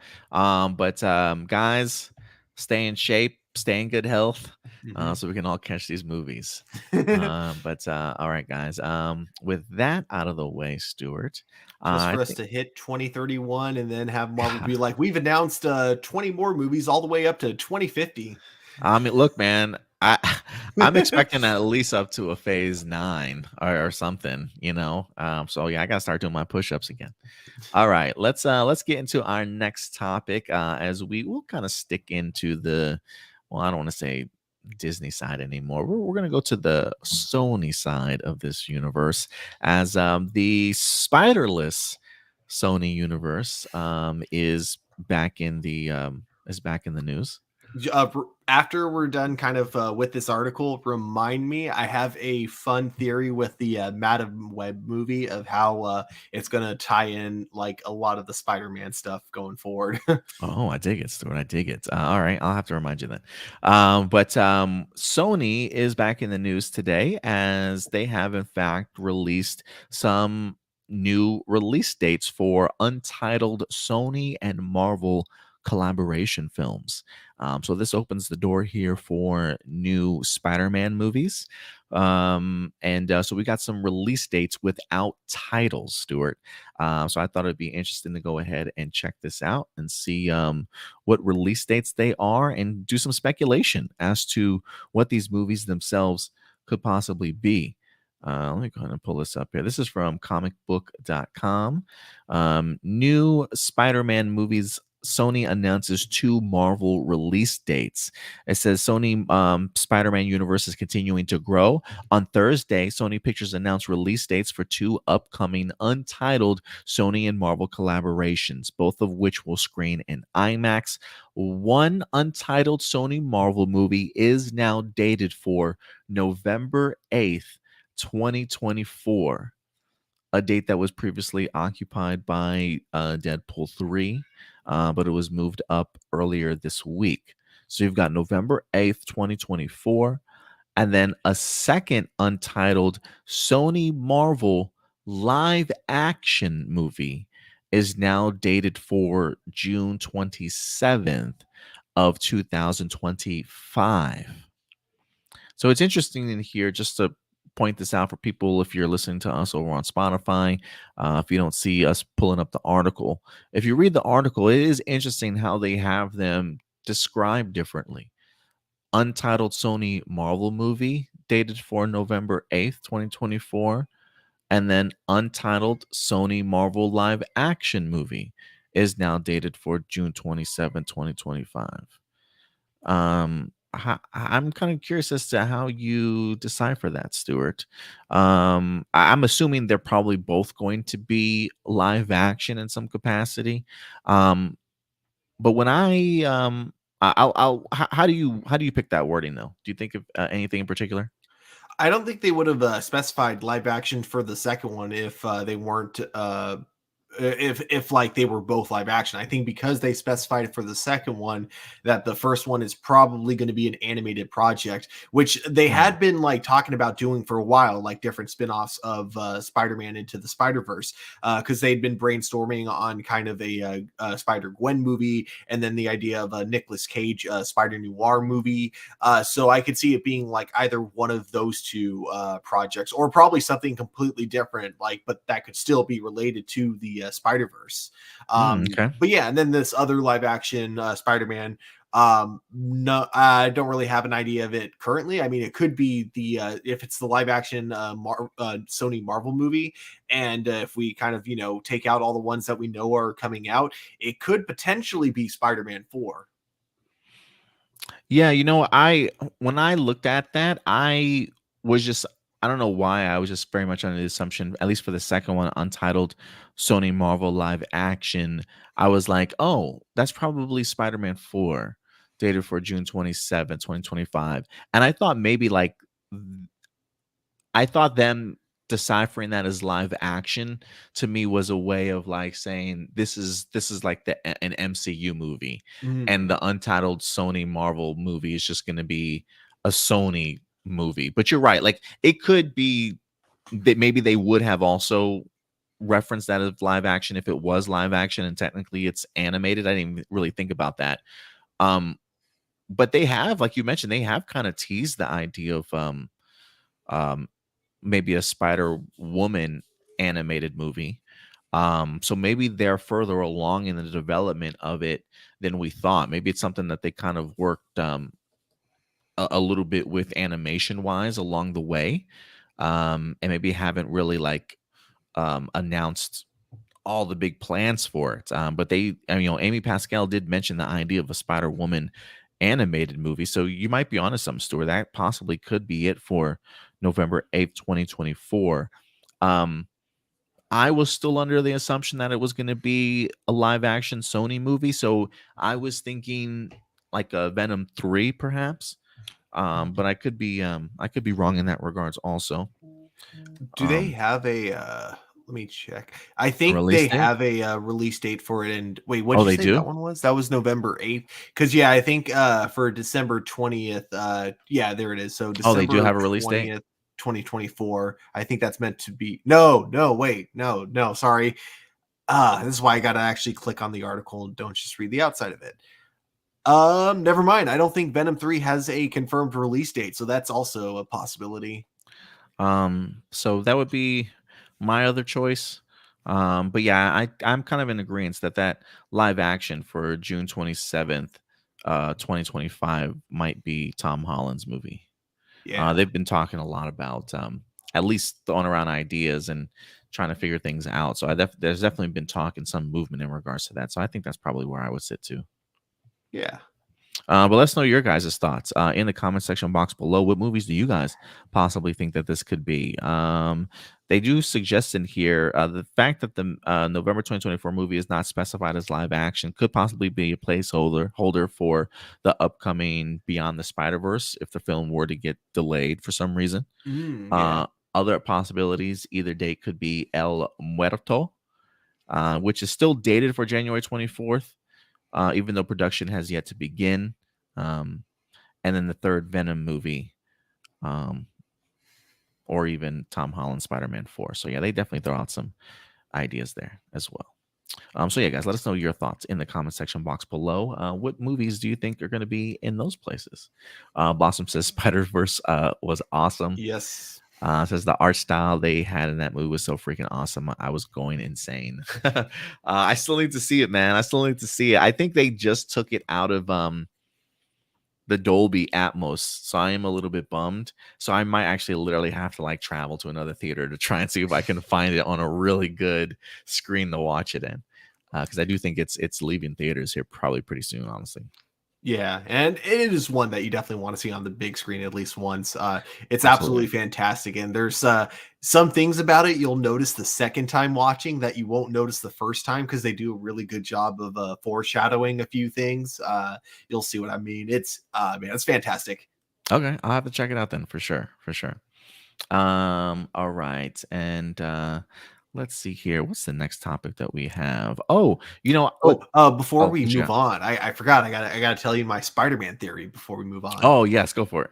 So we have a Madam Web movie coming out, and as far as we know, Ben Riley is supposed, or not Ben Riley, sorry, Ben Parker is supposed to be one of the main characters in it, and the story sounds very Terminator like. Like it sounds like they like villains are coming back into the past to kill like Ben Parker and his sister, um, uh, Aunt or Mary? no.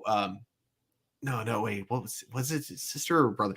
Yes. Basically Peter's mother, basically, and it seems like so he's trying to protect his sister and of course, his nephew.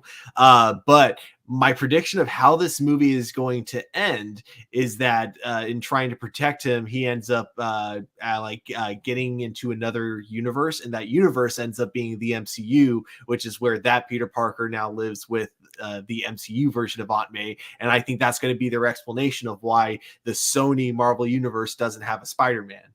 I think it's going to be kind of like that little tie-in. Oh, dude, I kind of dig that. That would be pretty cool. Dude, I Yeah, love that. I hope that's a route that they would go.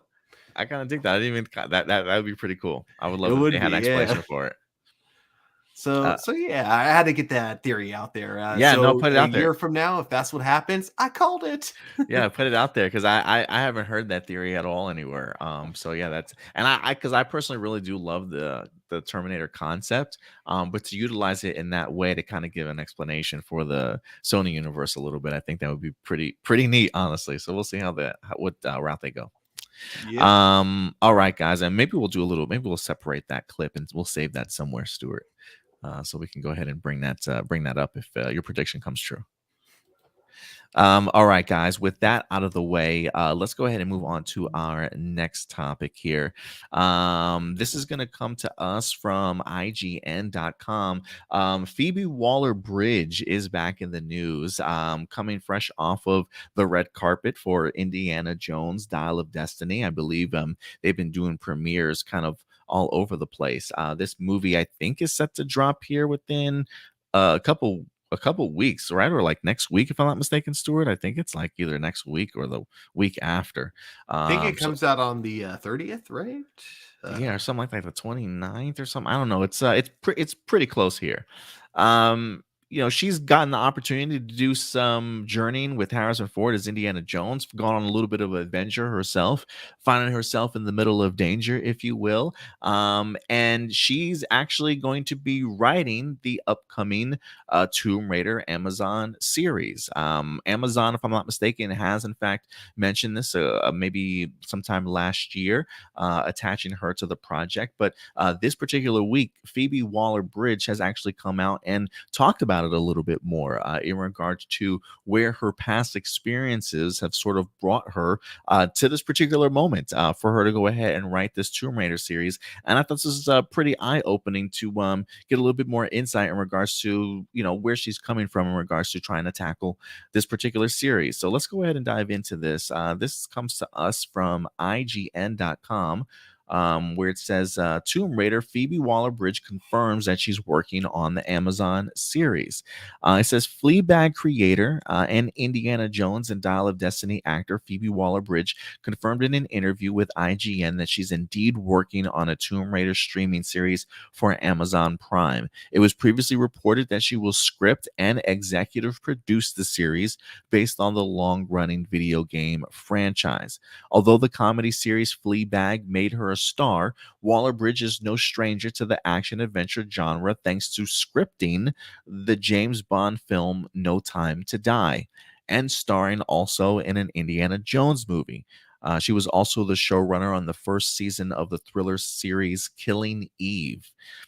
We asked Waller-Bridge what she may have learned from working on those two franchises that she would want to incorporate into Tomb Raider, which she characterized as the perfect final step in my own personal adventure through this kind of franchise world. She says there's so much I can incorporate, is what Waller-Bridge began to say. She says, I mean, the character of Lara Croft was inspired by Indiana Jones and James Bond. So there's so much, and it just felt like the perfect final step in my personal adventure through this kind of world.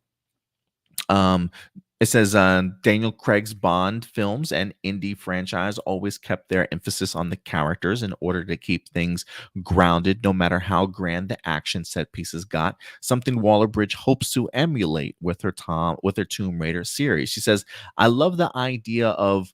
As Steven Spielberg describes it, the greatest show on earth, as in being able to make things with that scale and go on adventures that big, and for the comedy and the heart to be matched, but on this kind of great level, Waller-Bridge said.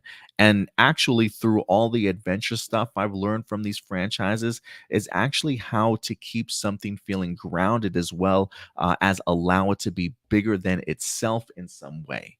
And so hopefully that will all translate perfectly seamlessly into Tomb Raider.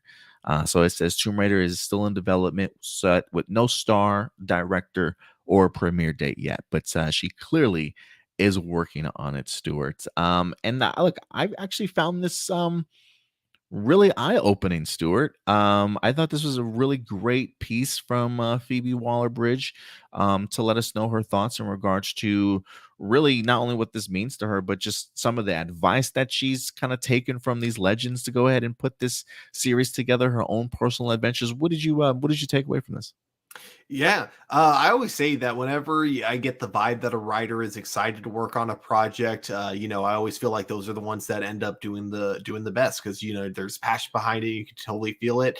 And seeing that this is someone that's worked on a similar project, with Indiana Jones, yeah, I really look forward to seeing what she comes up with for a Tomb Raider series. I also think just Tomb Raider in general will probably work better as a series than it did as a movie. I feel like when you're telling a story in like episodes, it's just a lot easier to get the story of a video game in the form of that instead of trying to compact it all into one movie.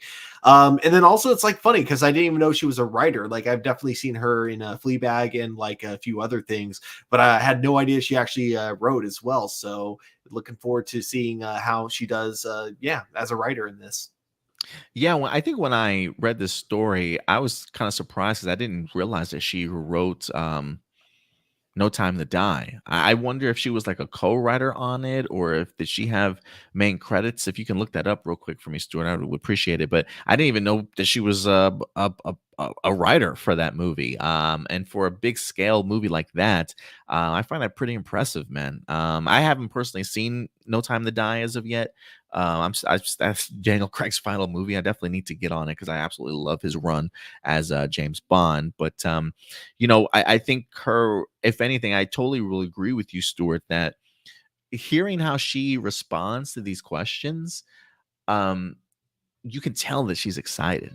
Like you can tell that there's definitely a passion that she has, like you mentioned, for this particular project. And so for me, that definitely gets me excited in the sense of really getting an opportunity to see what she's going to bring to this character of Tomb Raider. Because trust me when I say that experience definitely does go a long way. To have written a character like James Bond, to see how a big movie like Indiana Jones is filmed and being sort of like that action, I think that will really translate well for her sort of just on the page in general. And then you take the idea that she mentions just how like the grandness and sort of like the scope. I definitely do think that she's going to open up this world for Tomb Raider in the sense of bringing that adventure, but with her comedy chops from something like Fleabag. I think she's going to be able to bring just that great speck of humor that you need to kind of keep it grounded and have your laughs through these really great sort of epic and adventurous moments. So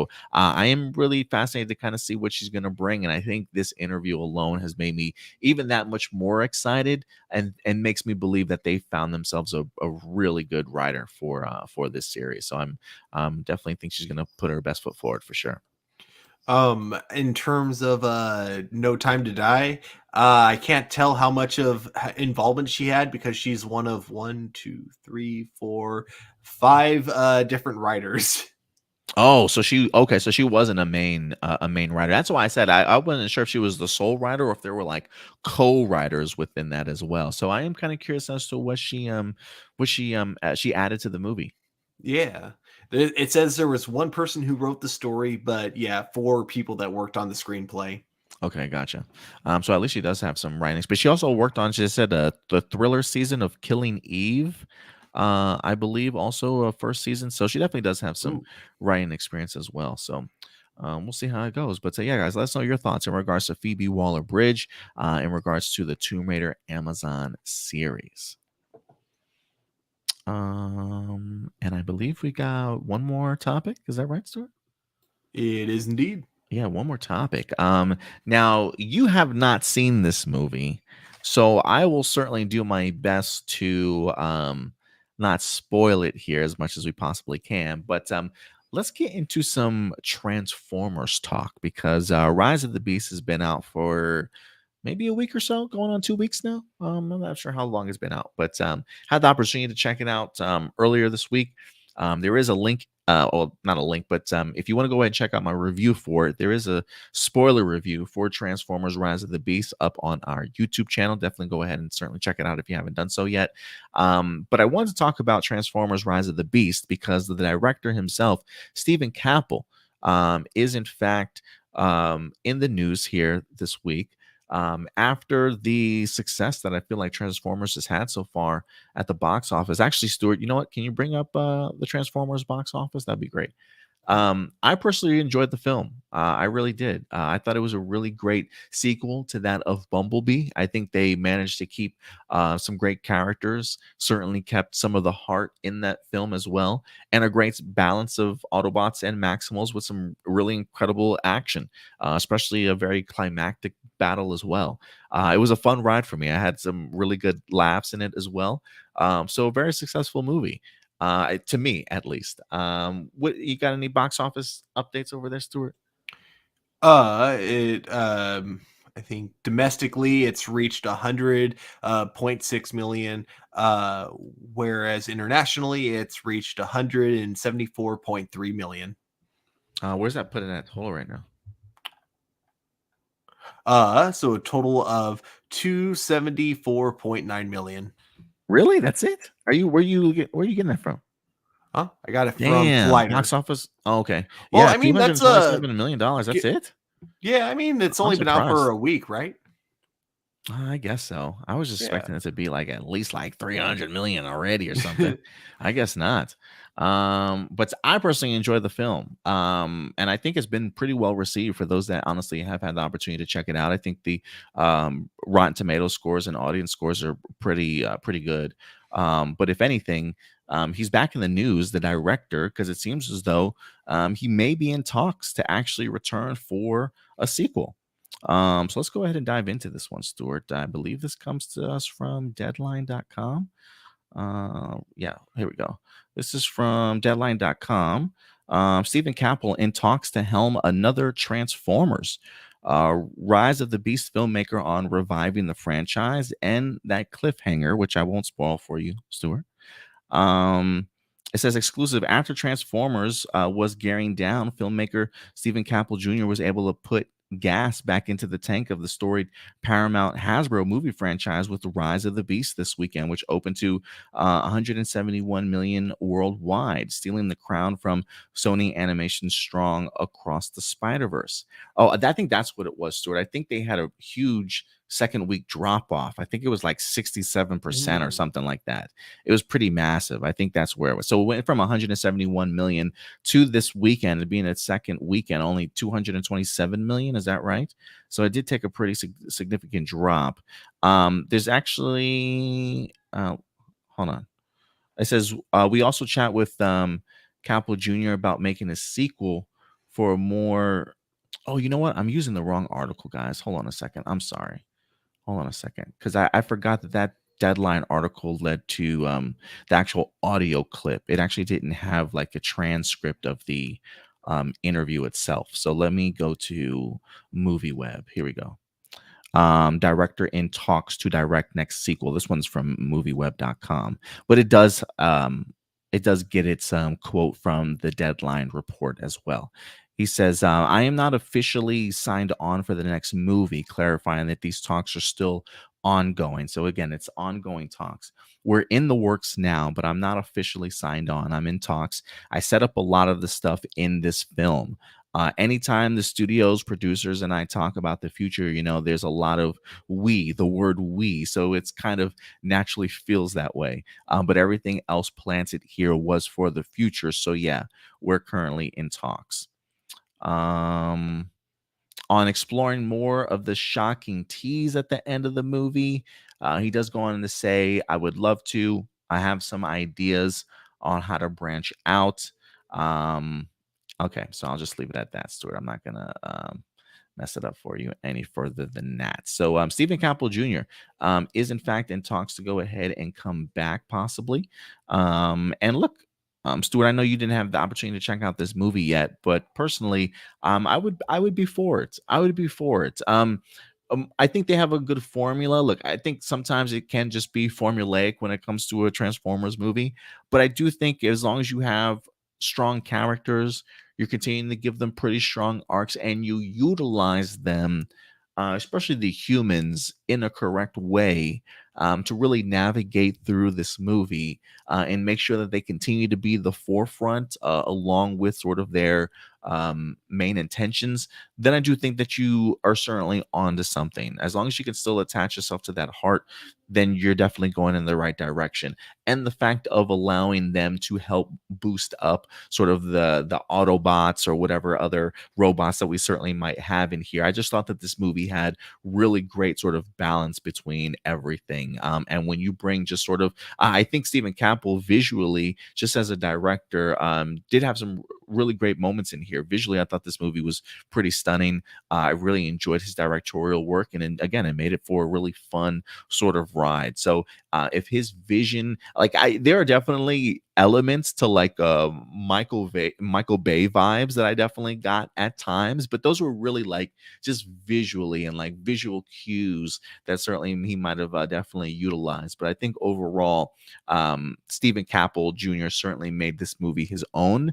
Definitely put sort of like his own stamp on it, and that climactic battle is pretty epic to me also. So if he can bring sort of those great moments to the screen and also the great emotional ones as well for our characters, I think he'd be a really good spot to certainly come back and do another one. And Stuart, it's interesting. I certainly missed Travis Knight, the director of Bumblebee.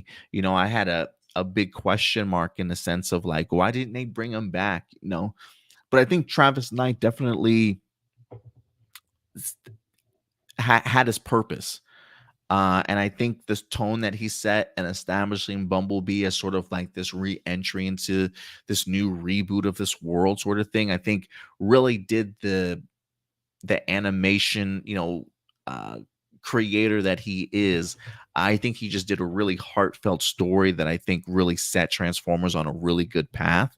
And then you need somebody that's going to up that ante. You know what I mean? And really bring it back to its roots of not always being an action film, but you still want your big action blockbuster. You know what I mean? And I think he was able to bring a little bit of that Bumblebee still, but also allow us to have that epic robots battle that we all know and love type of thing. You know what I mean? So I thought he brought a good balance to it. So, if you were to compare this one to Bumblebee, which of the two would you prefer? God, I've been sitting with this like all day. Like if I like I have a top four in no order. It's definitely the first Transformers, Bumblebee, Rise of the Beast, and then Dark of the Moon. Um, I don't know. Maybe I literally just did the order how I feel about it just then, just naturally how it comes to my head. Um, it's a different movie than Bumblebee. I feel like. Um, but Bumblebee was such a good movie also because of just I appreciated the tone. Not to say that it was very like Bumblebee to me felt very much like the Winter Soldier of the MCU. You know, like just we're like just going a little bit of a different route. Maybe not that bold, but yeah, they're pretty close, Stuart. They're pretty Mhm. close. Like I found them equally enjoyable. Okay. So yeah, for both their own reasons, you know. I thought Anthony Ramos was a really good lead. I really enjoyed a lot of his emotional work in here too. His bond that he has with his family is awesome. Um, I do wish his co-host, maybe his co-host, but his co-lead, I should say, in here. I enjoyed her, but I wish they went maybe a little bit more in depth with her as they did with him. But I thought they were both really good leads for this movie in regards to branching out and creating whatever might come next after this movie. You know what I mean? Yeah. Um, But yeah, guys, let us know your thoughts. If you did have the opportunity to check out Transformers: Rise of the Beast, what did you guys think of it? Let your thoughts be known in the live chat or the comment section box below. And how confident do you feel about having Stephen Caple Jr. back as the director? Whether or not Stuart, it's funny because I don't believe I believed very much in Joby Harold, the writer of this. I do feel like I maybe haven't necessarily been the biggest fan of some of his work, or at least questioned like this particular movie, how it might turn out. But I can't remember but regardless, I was definitely worried about it. But it just felt a little bit more than just a regular summer blockbuster to me. Trying to look at what else he's oh, wait. What did he do? I can't remember. It's funny because like I'm looking and it looks like all I can find for Joby Harold are a bunch of things that he produced. I can't really find anything else that he's written besides this. So I think when I watched the credits for Transformers, I believe it might have said story by Joby Harold, Hmm. but it might have had several different writers attached to it. Yeah, Josh Peters was one of the people that wrote the screenplay, and then I think Darnell Mateer, sorry if I pronounced that last name wrong, also also did the screenplay. Yeah, so yeah, he probably did the story, and then those two did the screenplay. How does that work? Like when they give you story credits, like is that like, hey guys, I got this cool idea, but I need you to put it down on pen and paper? Like, is that how that works? I have no idea. I think it depends on the movie. I think I'm Do sure they there have to are have at probably least some written people. something? Yeah, I feel like Okay. you would have to at least have like a good story outline, like put act Oh, one, gotcha. this is what happens, maybe even write notes of like what you want to accomplish from each act. Like this is when this character learns this is when they learn this is when the character changes and evolves. I don't know. And then you get the writers to actually flesh it out into an actual script that will be used for the film. Exactly. People who know more about how to like write dialogue, how to write character action and things like that. Interesting. Okay. Okay. So yeah, guys, we'll see how it turns out. If they get Joby Harold to certainly come back, look, I'm not gonna lie, there's a part of me that I would like to see other writers attached to. I wouldn't mind pushing the envelope a little bit more and giving somebody else the opportunity to shine as a writer on the Transformers movie. But as far as directing goes, yeah, I think Stephen Caple Jr. did a pretty good job. Beats having Bay around, that's for sure. Yeah, absolutely, absolutely. So yeah, guys, that will in fact wrap up our last topic for the day. Real quick though, what's up, MJ? Good to see you in here. They missed the chance of with Jeffrey Dean Morgan as Thomas Wayne. Yeah, man, I'm surprised they didn't pull the trigger on that one.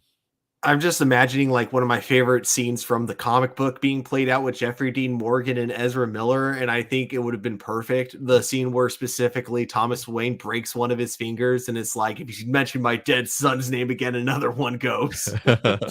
And look, while I do think that Jeffrey Dean Morgan as Thomas Wayne would have definitely been an interesting Like if they had literally gone with like the Flashpoint storyline, that would have been really fascinating to see.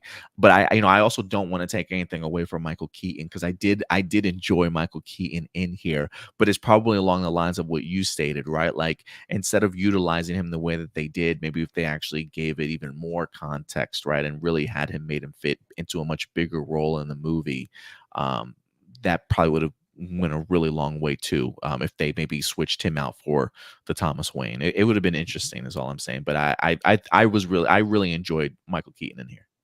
Yeah. He also, Or oh, go like, let ahead. me put it this way. I think I enjoyed his performance, but I just didn't like the story they gave him. Right. I totally get you. MJ, which next DC project are you guys excited about? I gotta be honest, I'm not super excited for the Aquaman sequel. So I think the next big one that I'm excited for is Beetle.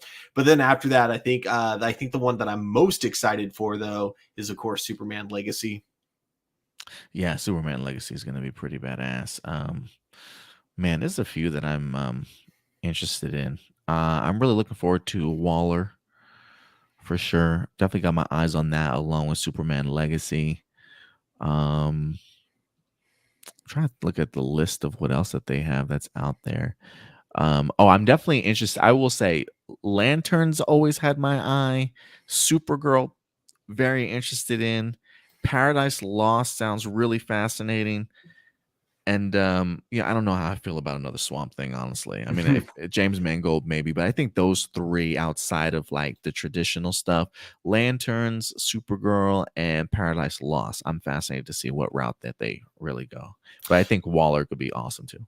When it comes to the shows, Waller and Lanterns are the two that I'm really looking forward to the most. I'm definitely curious to see like if it's as gritty as like kind of James Gunn implied when it comes to Lanterns, because he You was said like like True comparing it to, Detective, right? yeah, exactly.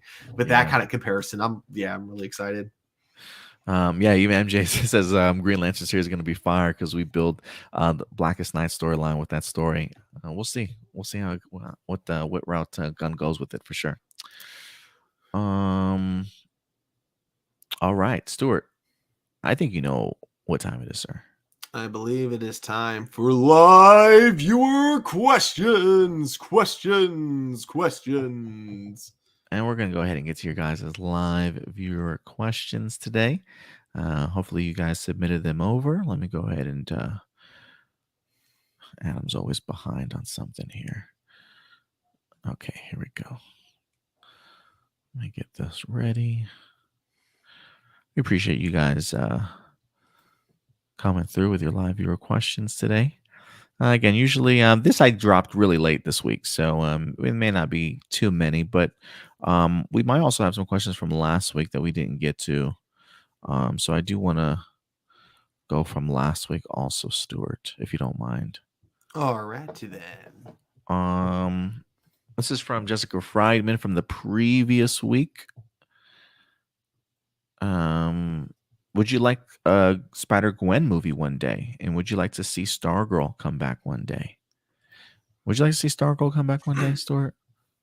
Yeah, I would love it if with the DC universe going forward, if we brought back actors and characters not just from the DCEU, but if they wanted to bring back characters from other DC universes as well, or at least the actors, not necessarily the same version of those characters. But I would love to see Breck Bassinger come back as Stargirl, but like in James Gunn's DC universe. Oh, that would be pretty cool. I wonder if people would complain or get confused though, because once that happens, then they're just gonna be like, "Look, what Grant Gustin is the Flash." It's just gonna happen, Stuart. It's gonna happen. Once you Yeah. let one in, you gotta let them all in. You know what I'm saying? Yeah, that is probably the one risk that you would have. But I feel like if James Gunn does a good job of like, balancing it, as long as he's Yeah. not like showing bias towards one universe over the other, I don't think too many people would be like too mad if they didn't choose their favorites. No, I totally get you. Oh, yeah, you got a good point. As far as what I like to see a Spider Gwen movie one day, yeah, give it to me. Why not? I feel like they're leading that direction anyway. Blossom. Um, do you remember when Izzy came out and you did a video about a video review about it? Oh, I guess it was the episode with Izzy and Fern. Oh Was it yeah. wrong for me to say what I said when I gave my opinion about it? Sorry, I asked. And then also, have you guys seen Superhero Senkai? If you were to adapt it, how would you do it? Have you seen Superhero Senkai? No, is that the that's not the current Super Sentai, is it? No. Oh, that's the crossover with Saber and Zenkaiger. Did I see that? Oh, is it? Okay, Did yeah. we see that? I did, yeah. Man, but it's been a minute, so trying to remember what the plot was. Oh I don't man, know. yeah, Did no, we? I would love to adapt it because I can't really come up with a pitch of how I would adapt it at the off the top of my head. But I could say that because most of these aren't Power Ranger or anything known in America kind of costumes, I feel like I would have so much like free range in terms of writing. I'd have a lot of fun with it. Yeah, I don't think I saw that one, Blossom. I'm sorry. I that was a time when Stuart was reviewing Saber and I was reviewing Zenkaiger. I'm surprised. I don't remember we reviewed that. I'm surprised we didn't. We talked about doing that too. We totally forgot I of do. doing like kind of a crossover review. Yeah, that's right. The both of us from our shows. Um, man, I'm gonna go ahead and check A Plus More Phenomenal channel again and see if it's even up there. I don't think we did one though. Yeah. Um, as far as the first part, I don't think you said anything wrong, Blossom. You know, I just think it's a case of look, I think maybe it's just I don't know how religious you are or anything like that, you know. I don't think you said anything offensive so much as I felt like you were just unsure if that made any sense. You know what I'm saying? Like so I don't think you said anything wrong though. At least I didn't at the time when we were talking about it, you know. Everybody, handles the outing of a character differently, you know. It is one of those things where how do I say this, Stuart? Like everybody has certainly their own beliefs, you know. Like for me, um, while I definitely consider myself a Christian, very spiritual in that sense. Um, Trust me when I say, even going to church for a while, you know, um, somebody being gay was always looked down upon, you know. Um, they always would try and tell you though, what's the term that they use? Hate the sin, love the sinner, right? Hmm. Um, and you know, for me, I do think sometimes it's hard for people to grasp or understand.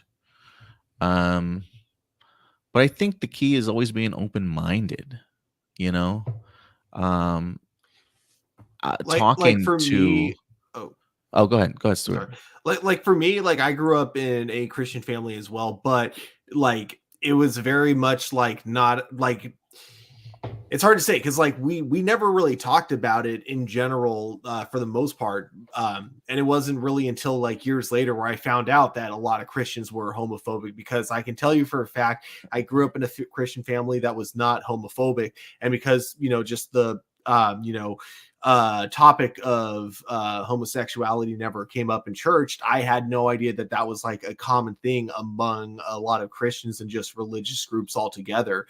So it's one of and I look back at all my days at church and I'm kind of like, what have we been taught in church that makes you think that because someone loves someone else they should be that's a sin, I just think that people who use religion to spread hate about homosexuality, I think what they're doing is they're creating God in their own image, because I don't think you're accepting people for who they are.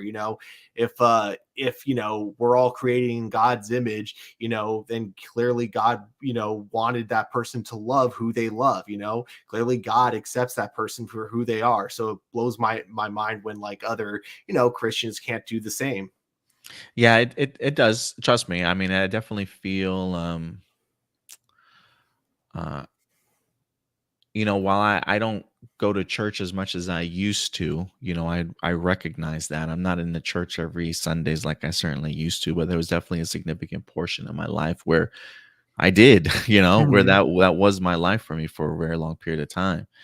Um, and so it is one of those things where sometimes when I see people utilize it the way that they have these days, it does feel a little, I want to say ashamed to be a Christian, but it just feels like it's just giving Christianity a bad name, you know? Exactly. And so, but when like the idea of like Izzy and Fern, like Blossom, I don't never felt like Blossom came from it from a point of view of like hatred, almost in a sense of maybe it's a clash of what she believes in, but I never came across. Again, I don't even know if she's coming from it from a Christian point of view or whatever the case may be. But I just remember when we reviewed it, none of her words ever came across as hateful to me so much as it was just like an unsuredness, Mhm. or like you've been taught something for such a long time that it's you've had this particular mindset, but kind of curious about the idea of like understanding it more, if that makes sense. You know what I mean? And so for me, I don't think you said anything wrong about it whatsoever. I just think people definitely need to be a little bit more loving and accepting. At the end of the day, we're just human beings. We're just, if you want to go on a religious aspect, we're just children of God. We're just all created the same. We may look different, but at the end of the day, I think we're all here for the same common goal. We all just want to live our lives and be happy. Um, as a Christian, while I understand the idea of people feeling some type of way about um, the idea of somebody being gay or outing themselves or just LBGTQ in general. I think at the end of the day, if you feel some type of way, pray about it, but don't spew your hate and discontent for somebody else just because you don't understand. um if anything, I think that's one of the things that I learned, right? Like I much rather pray for somebody. If you truly feel like, hey, I want this person to go down this path, pray for that person, right? But the idea of pushing yourself on the idea of you need to be this way, um it's just something I just don't understand, honestly. I just think you should just leave people alone, man. Just leave people Mhm. alone, let them live, you know Yeah. just be accepting. We're all here just trying to live our best lives. At the end of the day, we all hustle, we all struggle. Stuart got his own problems. I got my own problems, but we just all trying to live. I'm not trying to stop Stuart from doing what he's doing. He's not trying to stop me from living my life. And that's how we should all treat each other. We don't necessarily have to understand each other in that sense, but we should tolerate each other. We should be just decent human beings to one another. Um, and, if you feel some type of way, feel some type of way, but just don't spew it in a hateful way. You know what I'm saying?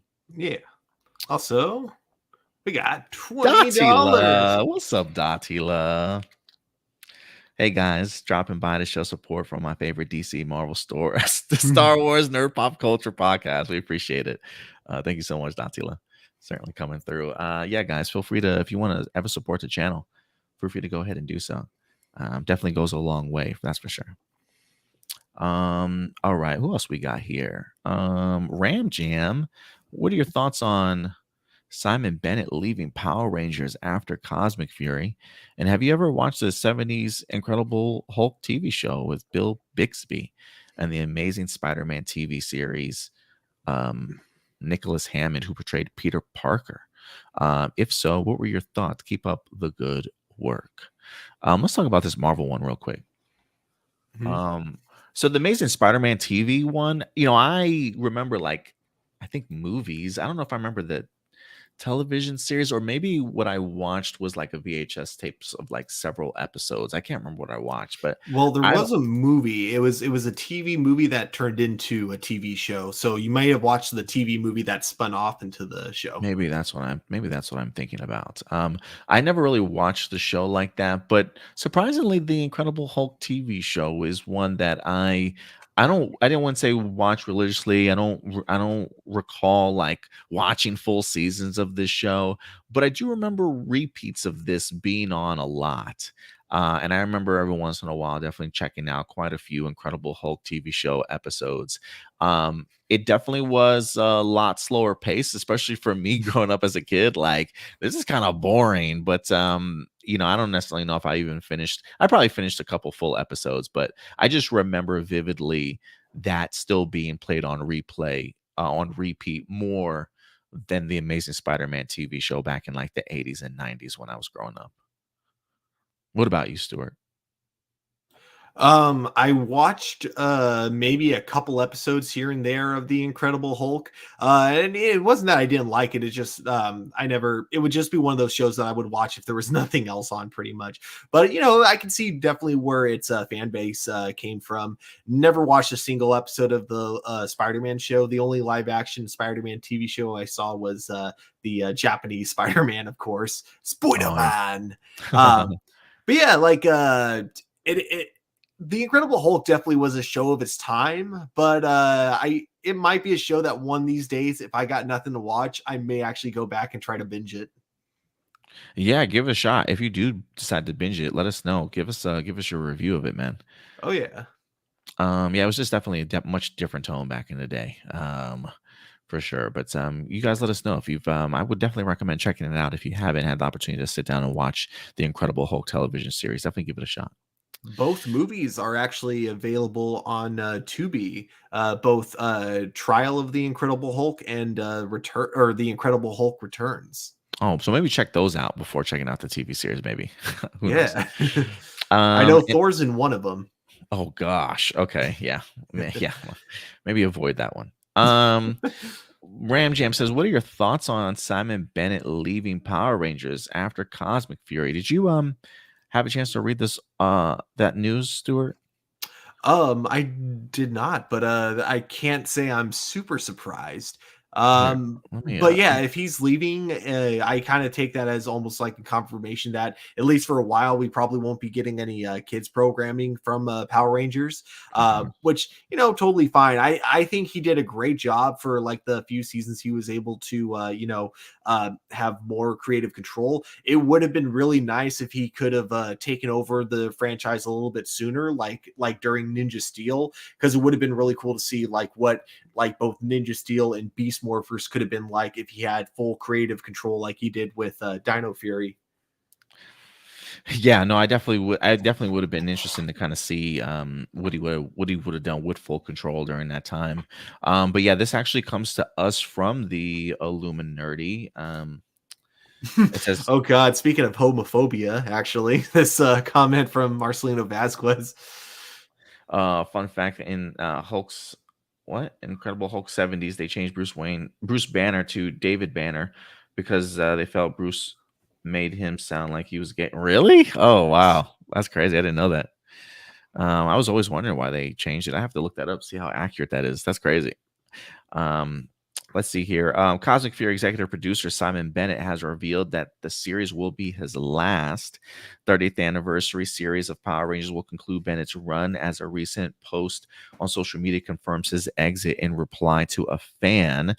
Simon Bennett has been an asset to Power Ranger franchise as the director of Dino as Power Rangers Ninja Steel and on Beast Morphers. He is most renowned for his role as executive producer on Dino Fury and the recently released 30th anniversary special, Once and Always.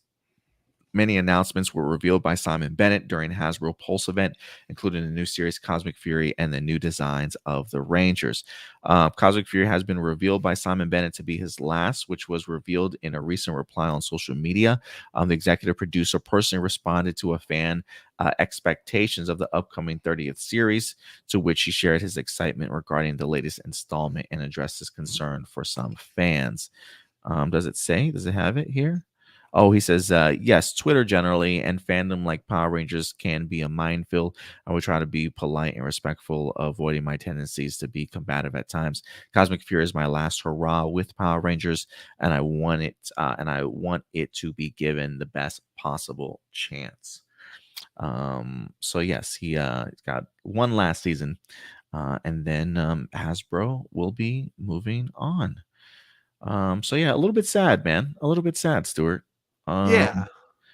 A little bit of a bummer because I was definitely always a big fan of Simon Bennett, and you know, best of luck to him wherever he decides to go next with his career. I'm sure he'll probably find work somewhere, probably most likely in New Zealand. But I'll definitely see if I'm aware of what he moves on to next. Maybe I'll give it a shot. We'll see what he's up to. But I'm definitely going to be a little bit bummed about it. What are your thoughts on him leaving, man? I really wish him luck. I hope he has a lot of luck with future projects.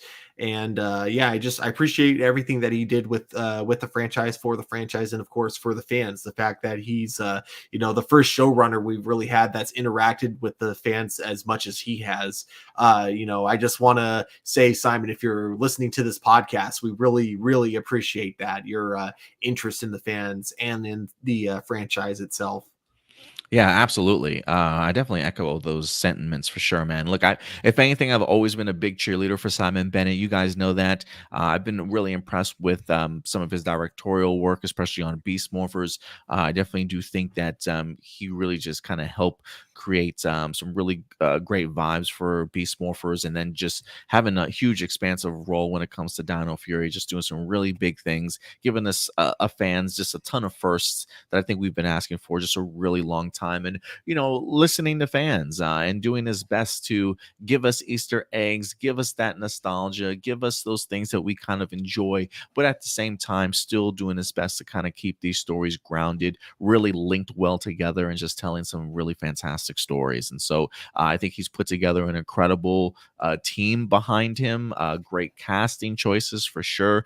I think he just knows how to surround himself with just a really great crew that I think have really helped elevate Power Rangers. I mean, I honestly don't think that I've seen this much excitement around Power Rangers in a really long time. And I think we've even had fans that have come back to Power Rangers because of his work and what he's definitely been doing with these franchises. And so for me, kudos to him, man. I'm a little bit bummed that we've never had the opportunity to sit down and interview him. But you know what? Look, maybe now is the best time, Stuart. Like I am kind of curious, like how long Simon Bennett's work relationship with Hasbro is. Like, does he have an NDA that expires soon? Like, I would love to just truly pick Simon Bennett's brain now, certainly more than ever, and just kind of see what his own personal time was like in Power Rangers. Like I love like what you mentioned, how interactive he is with the fans. Really communicating with them, answering questions whenever he certainly can, and just allowing us sort of that privilege of being a little bit more behind the scenes and seeing how the season's coming together, getting some insights here and there and a couple of teases. I think he's done a really great job with the fan base also. Again, a little bit of bummer. I always have mentioned whenever we talk about Jonathan Entwistle, the idea that I hope Hasbro would keep Simon Bennett around, is hopefully keeping him sort of in tune with maybe what they were trying to do with the reboot. Because you mentioned, hey, let's still do kids programming. I think Simon Bennett certainly would have been the perfect man for the job. So unfortunately, he is leaving. He's no longer going to be with this franchise, but what he brought to this franchise certainly cannot be understated. I think he just really helped get some excitement back into it once again, and really help launch us off into just a brand new era. And hopefully that same momentum can definitely be carried over as well. So I'm really looking forward to seeing what he does next. And thank you so much, Mr. Bennett, for everything that you've provided for us fans. Yeah, my thoughts exactly to all that. And I do want to say something also, man. It is interesting to me, and because I got to put my jabs in here whenever I can, and my little comments about things that are happening when it comes to Simon Bennett. I will say this, in his tweet as well, the one thing that I really enjoy about Simon Bennett too is that he is a man that holds himself to account. You know, he knows that at times he may have been on Twitter or on social media maybe a little bit too long, to where the fandom has really gotten under his skin, and sometimes he's said some things or the way that he's responded back. The idea when he even says something in his last tweet, I will try to be polite and respectful, avoiding my tendency to be combative at times. That to me tells me everything I need to know about Mr. Simon Bennett, in a sense that he is man enough and he does hold himself to account, and does not mind admitting his faults at times. And I think for Simon Bennett, if anything, if there is a message, I would say continue to be interactive with your fans. I do think that's a level of behind the scenes that people really love. I think people love when creators interact like that, and grow those bonds. But definitely, if the skin is not tough enough to certainly be on social media, certainly avoid the time period on social media. I think that will definitely work wonders for you. But don't stop doing what you're doing or how you certainly are, because you're definitely a great person, and you've done a lot for this particular franchise. And no amount of trolls that push you to the edge, that praise you for years and then want to annoy you and push you to the edge, and then when you do break and say something, then they want to turn and be your enemies. That's not how things are done around here. And so I appreciate you at least holding yourself to account when those times that you have slipped up, and have been man enough to at least stand up for yourself, and apologize to fans when certainly need be. And I think that certainly does go a long way. So Simon Bennett, if there's ever a time you come back to Power Rangers, you will definitely be appreciated around here. So I definitely appreciate that. Just wanted to get that off my chest. One of my favorite tweets from Simon Bennett, because this is something I would have just ignored if I was in his shoes. But it was I forgot the dinosaur cyborg in Dino Fury. I forgot her name.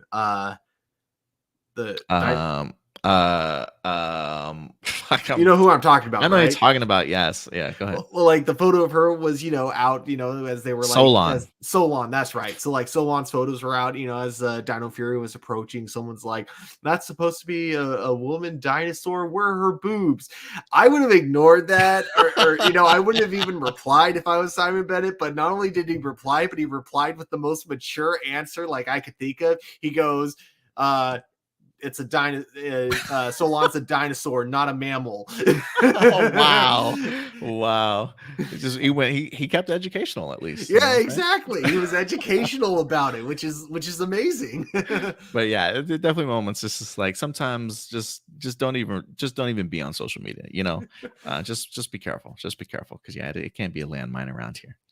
All right. Let's see here. Oops, why did I stop? Let me go ahead and get to that next question here. There we go. So I think okay, here we go.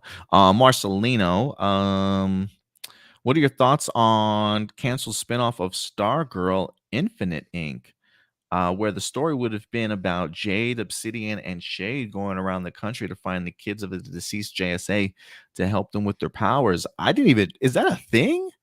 I think it was one of the things they were brainstorming at the time. But this was dope. Yeah, it never got into the development stages, but they did like kind of set it up with Stargirl. It was season 3, I think they set it up. Yeah, I think it would have been a really fun concept and a really cool way to expand like not only her universe, but also expand on the JSA that we didn't get to see much of in the TV series. It's also interesting to note that they were setting up some Sandman related storylines going on with that spinoff if it were to go through. But this is also while there's currently a Sandman show going on Netflix. So I am kind of curious if this show went through, if there would have been like, kind of rights issues between the two, or if they would have to argue of who's allowed to use certain characters, because that tends to happen. You know what? Give me this. I would have loved this project. There's just so many missed opportunities, man, in regards to how you really could have helped keep the Arrowverse afloat, if you really want to do spin-offs, man. I mean, I was pushing for a Legion of Superheroes for the longest time off of Supergirl.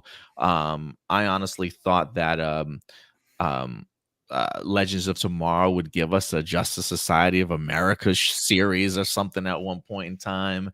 Even Black Lightning, I thought maybe we get ourselves the Outsiders, even Painkiller. And then you bring up Infinite Ink for Stargirl. Like, well, I hadn't even heard about that one, but that would have been fantastic. Just so many possibilities that unfortunately we're just not going to get anymore. A little bit of a Yeah. bummer. It Uh, it it would be something I would love. I would love to see the Arrowverse continue in the form of comic books, because a lot of the ones that you mentioned, JSA, Justice Society of America, and even the Justice League, because now there's an Arrowverse Justice League. It'd be really hard to do any of these shows like on a CW like budget. But now that it's no longer on the CW, now that it's kind of over, why not continue this world through comic books? Yeah, that would be a really great way. I mean, they have done it before already, interacting with the comic books and the television series. So, yeah, that would definitely be a really great way to keep it alive. He also says back in the early days of Arrowverse, the CW would create movie-like trailers that looked like they were made for movies. However, as the years went on, the trailers would become more infrequent and would just solely rely on a standard 30-second CW promo. Arrow was the only one to continue that trend. It became especially obvious when movie-like trailers weren't made for Crisis on Infinite Earths or Flash's final season.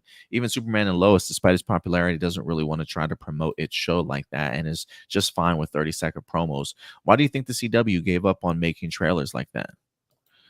I think it all comes down to ratings, because like every year less and less people are watching these things live, and that therefore the CW isn't making as much money as it used to. And if it's not going to make as much money, they're not going to want to put in more effort and more money and more time to the expensive promos that they used to do. Yeah, I was just gonna say, I think, yeah, just maybe finances, tightening up the budget a bit, and then maybe just people's attention span. I don't know, 30-second Yeah. quick bites here and there type of thing. So that's a Because yeah, the possibility. last one I can think of that they did was the first trailer for Superman and Lois. Like I think I remember that one actually being like a full minute and almost like looking like a movie. In fact, I remember, I think we were comparing it to Zack Snyder, because we're like, Uh, it looked like they were trying to borrow the style of Man of Steel. yeah, absolutely, I do remember that. Um, if anything, I do miss the trailers though. I do miss them. They've definitely made it feel epic. Oh yeah, I also miss their Um, fight clubs, the superhero yeah, fight clubs. Remember? yeah. Ram Jam. Where do you see next season of Power Rangers seasons being filmed, since Cosmic Fury will be the last season filmed in New Zealand? Yeah, I think even Becca and Alwyn, the writers, said goodbye as well. I think they're moving ship from New Zealand. So yeah, where do you see the next season of Power Rangers being filmed? More likely in the US, the either the US or in Canada, where they film all the CW shows. But yeah, I don't know if they want to try to recapture the look of the original. I'd say California would probably be the best bet. Yeah, I was thinking Canada or Atlanta. Is my two destinations for them. But yeah, California wouldn't be bad.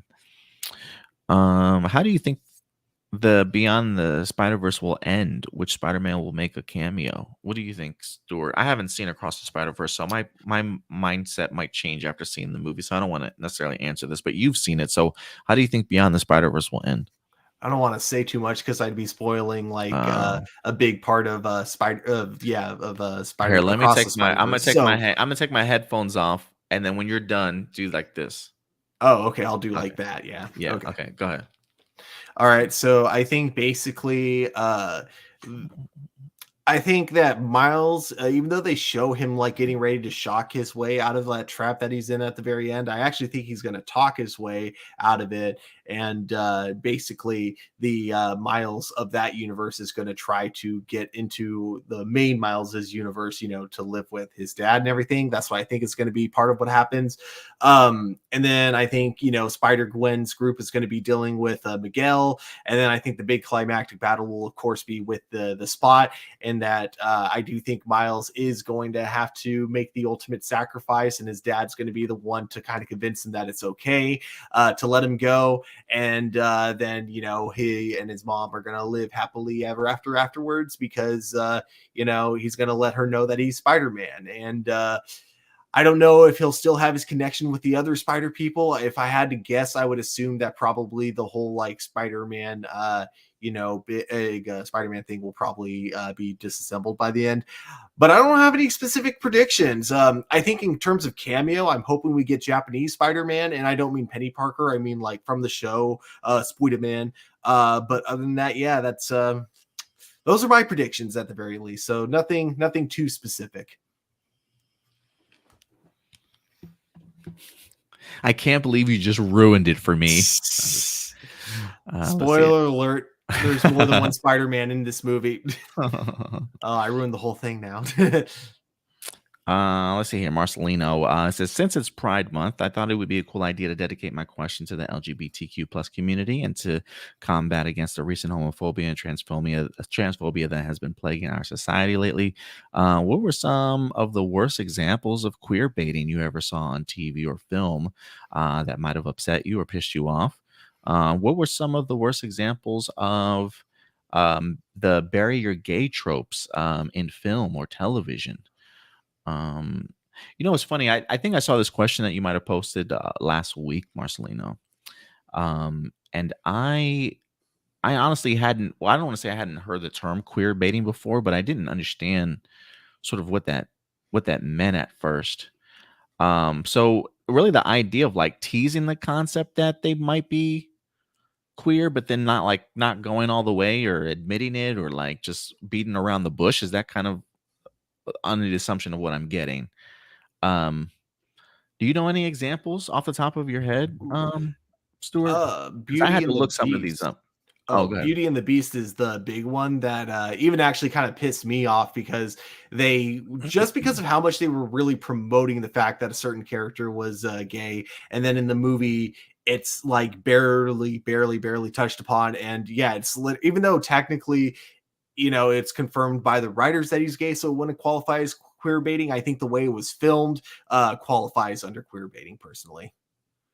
One example that I saw in here, they put in, I was going through some of these in general, and one that really jumped out at me, Will from Stranger Things. Oh yeah. Yeah. I mean, I remember watching it. I was like, I was kind of pissed off. Like, and I said, like, why, bro, why don't you? Because he doesn't even come out and say it, right? It's almost like it's like kind of understood between the brothers. Am I right? Like he like accepts him, but Will doesn't come out and say anything, right? Yeah, and if the show took place in modern times, that'd be one thing. But because this takes place in the 80s, where it's like not common for people to be out of the closet at that point, it is weird to have characters just kind of like, give that give the impression that they know what he's what he was about to say. Like they imply that the characters already know that he's gay, even though he hasn't come out, which makes no sense because this takes place in the 80s. And yeah, it's really. Yeah, to me, I wish they would have been more direct about it too. Yeah, absolutely. That's one that I remember when watching it. Even I was just like, okay, like it definitely stood with me. So I think that's why when it came up on the list, I was like, oh yeah, I definitely remember that. So there you go. Let's see here, Jessica Friedman. What do you think of most of the cast? Wait! I gotta answer the second part of this question too, because I kind of got to give the obvious answer for this part, Go for which it. is the worst example of bury your gay tropes. Tara from Buffy the Vampire Slayer. Yes, I did see that on. Yes, I did see that on the list also. Because yeah, it was like she and Willow just got back together, then suddenly, boop, bullet through the head, or no, it was like through the chest. But yeah. Let's see here. We got Jessica Friedman. What you think of most of the cast leaving Superman and Lois after this season? And do you think? Oh, and what do we think of Power Rangers leaving New Zealand? So, do you want to tackle that first one, the Superman and Lois? What do you think of most of the cast leaving? Like they're leaving? Yeah. Well, we don't know if they're leaving, but yeah, Okay. most of the cast is being dropped and no longer going to be series regulars. Okay. Honestly, it really just depends on how they. Hold on. Before we move on, yeah, I totally agree with Marcelino on this one. They hyped up this one in press conferences, like press tours all around. Thor 4 queer baiting because we were promised that Valkyrie was going to have a story about trying to find love and look for her queen, and all she did was kiss a woman's hand. Yeah, no, I Actually, totally yeah, that's right. I told we talked about that on a sense. Like that was one of the things I was looking forward to in regards to like this. Like I want to see what Valkyrie decides to do as like king and having to find love for herself. Like I was kind of curious as to like her like a full on story or arc for her. So I was highly disappointed in how they utilized that. So I'm glad you brought that up, Marcelino. That was another one that jumped out at me as well. So I was just like, yeah, dude, why don't you just embark on that story? But whatever. So yeah, do you want to talk about the Superman and Lois? Most of the cast leaving.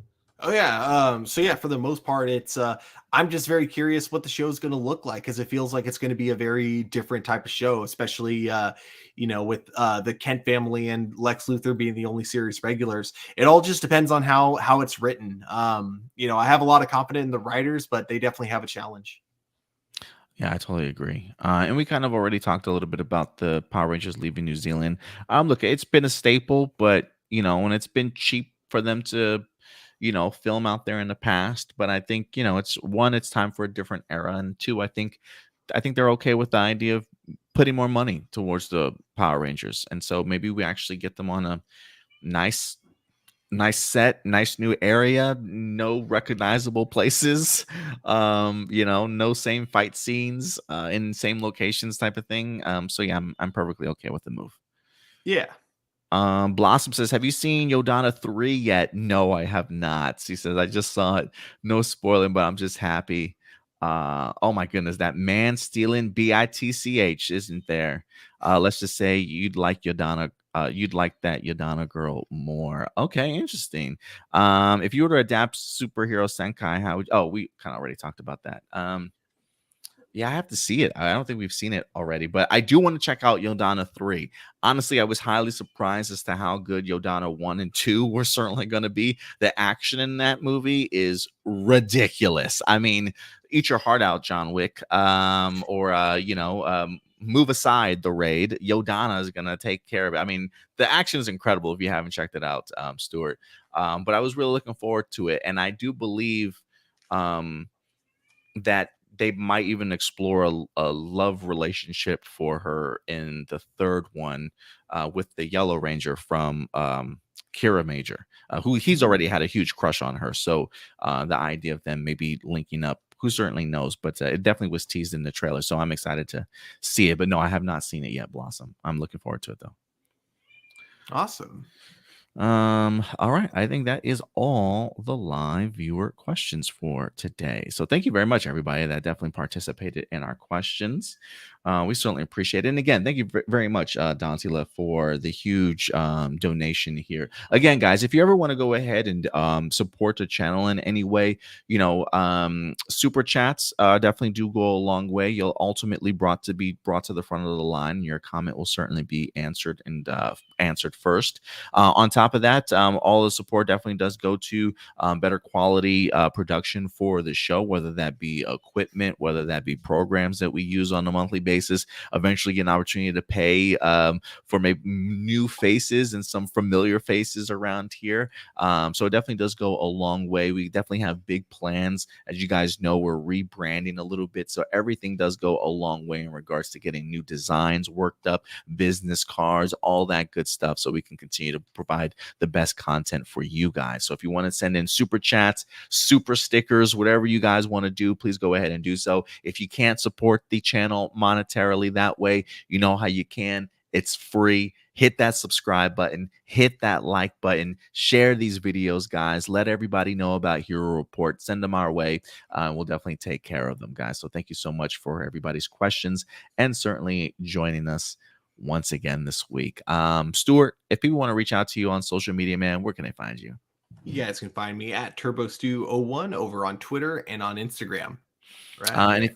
And if you want to follow us on social media, right up here at A Plus Opinions, very active over on Facebook, which is our main page. Check us out over there. We post news all throughout the week, posters, trailers. We keep you updated. So check us out over on Facebook as well as regularly on on Twitter as well as Instagram. If you want to go ahead and join our Discord forum, there is a link in the description box below, guys. We have a ton of conversations about a vast number of topics. So if you want to go ahead and connect with us outside of YouTube, the Discord is a fantastic spot. Other than that, guys, I think that's going to do it for us here. We'll definitely be back next weekend for you guys. But in the meantime, do us a big favor as always. Take care of yourselves, take care of each other, and keep it A+. I'll talk to you guys later. Bye.